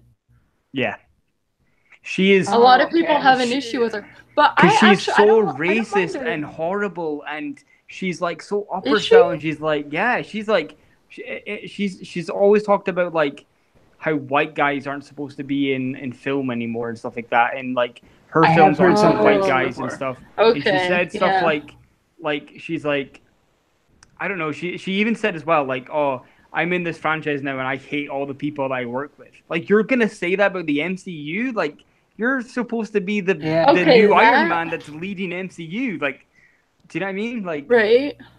I don't know. She just really annoys me, and I don't like her very much. To be fair, I had no idea that she had ever said anything like that. Like, I don't always follow social media. Well, I follow media. Like news and stuff. I follow news and stuff, but there's a lot of stuff that I don't hear because, like, some of it I just get so sick of. Like, oh, who cares what this celebrity did or what that celebrity is doing now? But like, usually I'm the same because I don't want negativity. I don't want negativity, especially MCU. Like, I want that to thrive, but like. Right. I think honestly they have picked the worst person to play. She can't act. She's so wooden. She's I don't know. I'm just not a fan of her. I you know what that reminds me of? And every time I see Endgame as well, I know that she's going to be in it. That's how I felt about the girl that played Hellcat in Jessica Jones' Netflix series. Oh yeah, I remember you saying that. Yeah, yeah. That. So I understand that, but I mean, I ain't got nothing against her yet. It's not too bad of a movie, but. Yeah, I felt that way about Hellcat, so I definitely understand, like, to each their own. I listen to a lot of podcasts at work and stuff, too, and I had recently heard, like, about a lot of that, what the hell was her name? Brie Larson stuff, yeah. And like, going into Captain Marvel, like, I had those same, like, worries about her acting and all that, you know, like, going into it. And, I mean, and after seeing it, like, she was better than, like, I was expecting, you know, but I would still probably rather prefer a different person to play. Yeah, Captain like Marvel, that's the thing as well. Like I wanted to do the same thing as I did for Aquaman. So I'm not a big fan of Amber Heard either. I think she's not really the nicest person in the world, and she's done some questionable things like crapping on pillows. Like that's a real thing. Well, I didn't even know that, but so like when I saw her, I was thinking, no, don't think of Amber Heard, think of Mira. So what I wanted to do was don't think of Brie Larson, think of Captain Marvel. I just don't know if I can get past that though. That's my problem, and I wish I could because I really like the character. I just wish they chose somebody different. They've done so well with Robert Downey Jr., Chris Evans, you know, Chris Hemsworth. Right. They've done, and like Tom Holland, everybody, like they've done phenomenally well. I just don't know who cast her because I think that they did that phenomenally wrong. But that's me, you know, different strokes for different folks, I guess. But that's just me. Right. Yeah, exactly. To each their own. But there was one thing I saw where it was, I think on Facebook, there was a thing where they were thinking of having, what's her name? You don't even, she was in Jennifer's Body.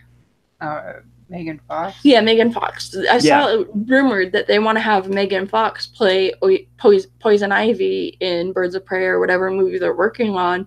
And I honestly don't care for Megan Fox. No. I don't think she's that great of an actress. No, I would much rather have Olivia Wilde play Poison Ivy. Olivia Wilde would be a good after Megan Fox ruined Turtles, I'm over her. Like, well, one she ruined Transformers, and then she ruined Turtles. I'm over her. Yeah. Like for my geekdom, I'm over her. Completely. She's overrated.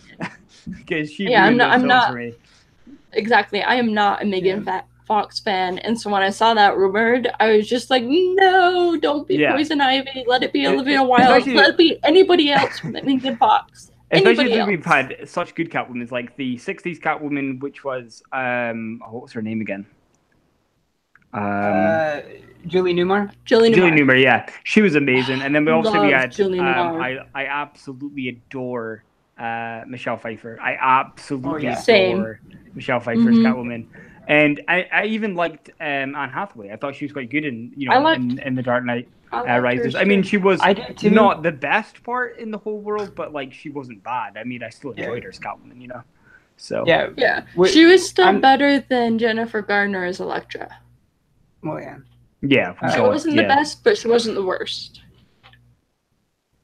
But then I'm also one of those people. Like it's weird as well because a lot of films that I like, a lot of people hate. Like, for example, everybody hates Green Lantern, but I don't mind it, and I like Daredevil, and everybody hates it. Dude, so, like, I always like stuff like that. Daredevil. We actually just bought Daredevil, Elektra, Green Lantern, all on the same trip. Yeah, we were buying all these, and they're kind of like that. Like, not to be a hypocrite, because I mean, like, it's like you've never seen a hypocrite before. What I just said about Jennifer Garner as Elektra, I'll still watch it because I love the character Elektra. Even though I feel like Jennifer Garner has too much of a nice girl, like good girl look. Yeah, like a demeanor about her. Yeah, that she can't play the Elektra. The lady, woman that played Elektra in the Daredevil series. Oh my God, I'm in love with her. She was so epic, gorgeous. man. Like, she was good. Oh, I'm so in love with her. Elektra, yeah. Yeah, that is the Elektra that I love. See, so it's like when Jennifer Garner, she's a good actress, but she's not good enough to break that image of her being a good girl. So it's like, I'll still watch the Elektra movies because I like Elektra. This is the thing as well that I actually have a problem with, right? It's like, you can get bad actors. You definitely can. And I absolutely know that you can. On preference, obviously. But a lot of these actors, like, for example, I know that George Clooney is a good actor, but when he played in Batman and Robin, the direction of that film was absolutely atrocious, right? But that's what I'm saying. If he was played in a different film, I don't know why this came to my head, but if he was played in a different film, a different Batman film, I could almost guarantee that George Clooney could have been an actual really good Batman. Like, if he had got a different direction from that film, he could have played it so much better. But all we think about whenever we see George Clooney now is obviously Batnips. So like, I think as well, like, maybe Jennifer Garner, maybe it was the direction of it, like maybe it is her persona in real life, that maybe she's just too good of a person to play that nitty gritty sort of Elektra persona. Because the one that played her in Netflix was so good at portraying the death of loving, enjoying, killing, but Jennifer Garner's like persona and the way she acts is just it's not quite there. It just kind of stays like that throughout the whole film. It's not like there's not much drama to her, where you want to see that with Elektra. You want to see that darkness in her and stuff like that. Because she's such an awesome character. Like, I love Elektra so much. I know Elektra is like my favorite female character. Period. Probably. Definitely one of mine.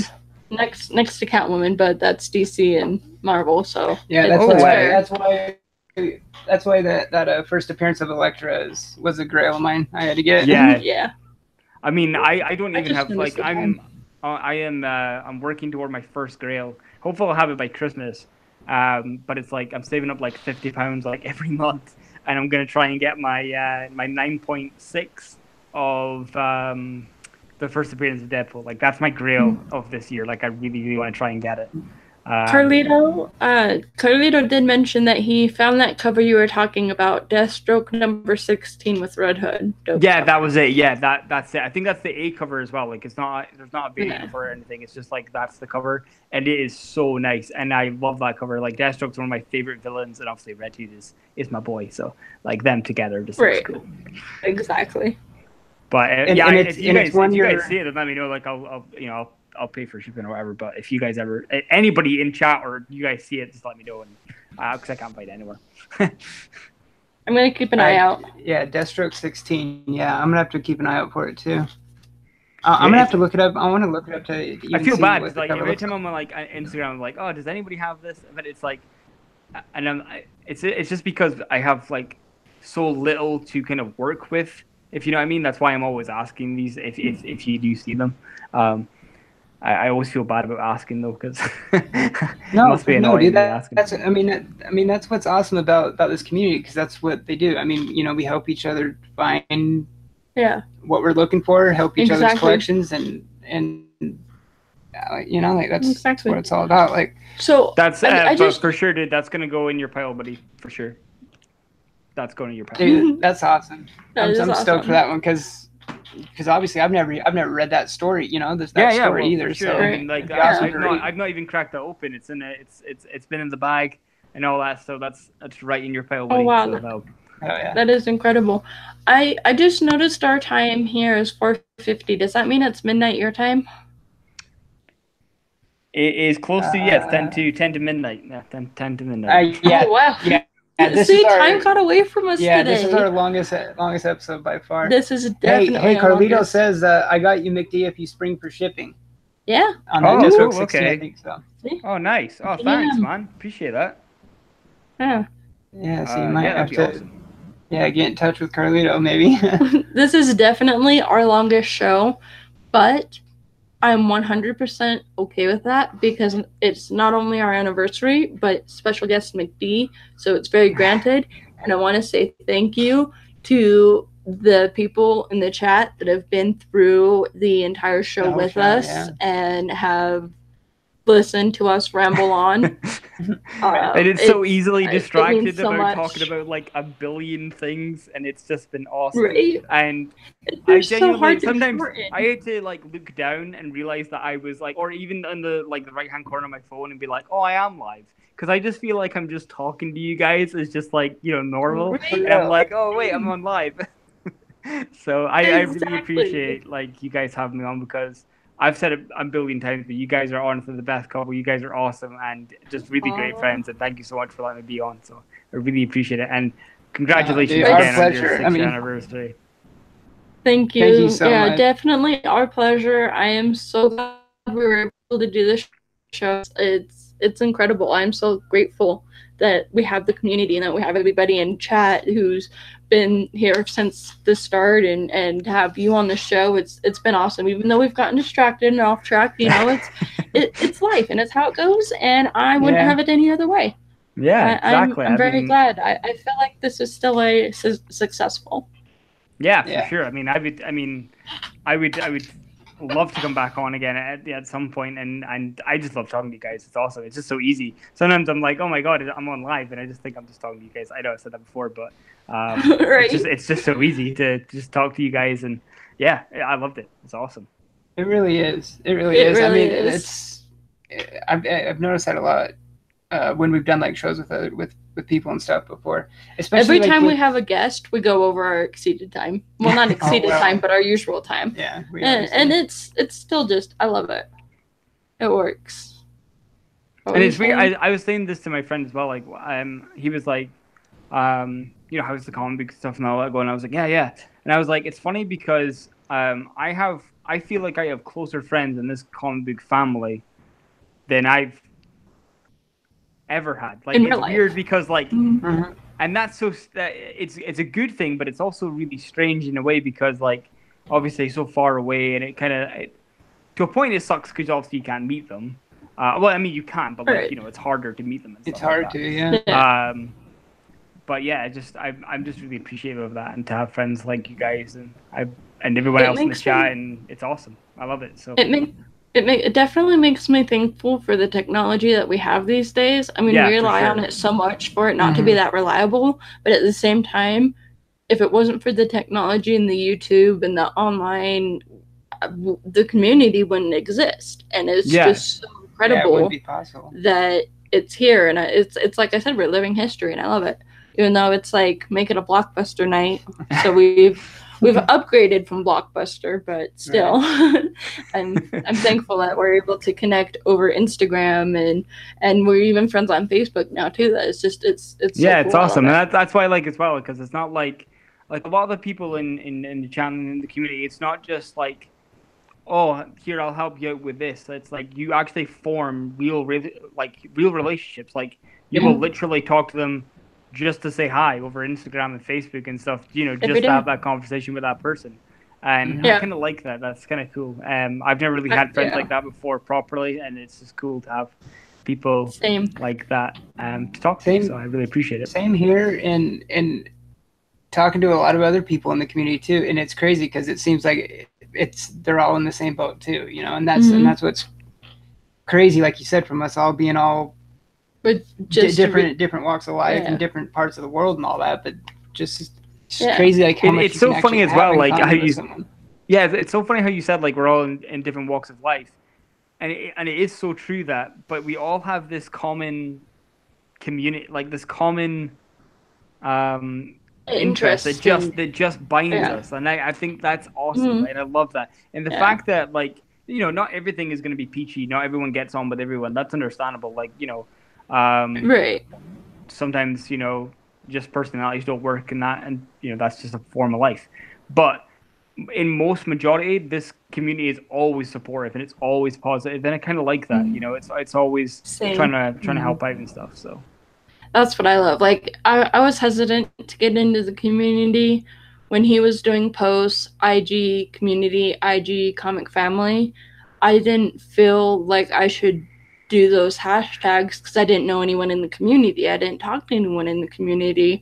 And then before I knew it, Stay Puft was talking to me all the time. NYC, Carlito, and, you know, everybody was reaching out to me and tagging me and things on Instagram, that it's like before I know it, here we are with Married with Issues, our 13th episode. By the way, as well, I just want to say, Married with Issues is like one of the coolest names you've like ever thought of, because it's like Married with Issues, but like comics with issues. Like, I love that. I think it's just a great play on words. I love it. That's awesome. And every once in a while, see us get a little snippy with each other, and it's like, oh yeah, that's where the issues are, and it's like, I still wouldn't have it any other way. We to this day still haven't even actually gotten in a fight. Whenever we get like snarky with each other, we'll say something, and then we'll both just end up laughing like, I know damn well you don't mean that, and we're just like, it's great. Like it's but like that's the thing as well. Like it's a like no relationship is rainbows and butterflies and cupcakes. Like right, exactly. I mean, little sniffy moments will happen, or maybe a small fight. I mean, I fight with Jackie every now and then. I mean, I'm always the one who has to say sorry, but that's neither here nor there. And I'm the one that has to say sorry all the time too. Like, he's the one that's always right. I'm always wrong.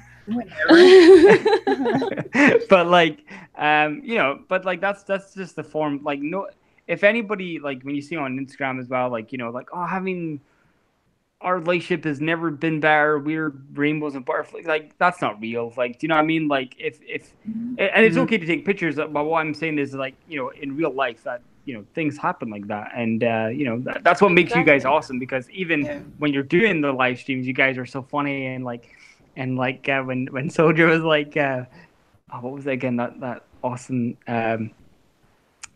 thing you said about Fuchsia was like a shotgun, but settles a shotgun. Settles a shotgun. I love that. That was so good. Like it's so true. It's spawned. It's great. It really is. It really is, because I tend to speak my opinion, and I don't mean to insult people or be insulting, but I don't. No, but I like that. Like, I don't really like people who beat around the bush. I like people who just are true to who they are. They're not fake. They just tell you if they've got a problem, then we can talk about it. If not, just stay at how it is, and that's kind of what I like. So. I think you guys are just. Yeah. I love watching you guys show. It's like my favorite thing to do. Straight after work, I'm like, I love watching your show. It's awesome.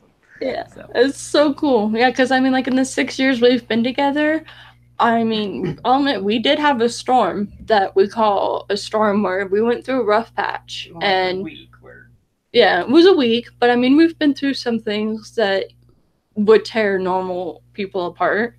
Oh yeah, for sure. Like, it's me just too much that is like cosmic with it. I am just forever grateful, and it's so honored to have you on with our show. But like, for example, like I totally thank you so much. I totally agree, because like when I've been ill for, this is the very, like, last year and this year is the very first year that I've actually been able to talk, make friends, and get out of bed. Like, for 6 years I was in my bed and I was in hospital. And like how the heck she put up with me, I have no idea.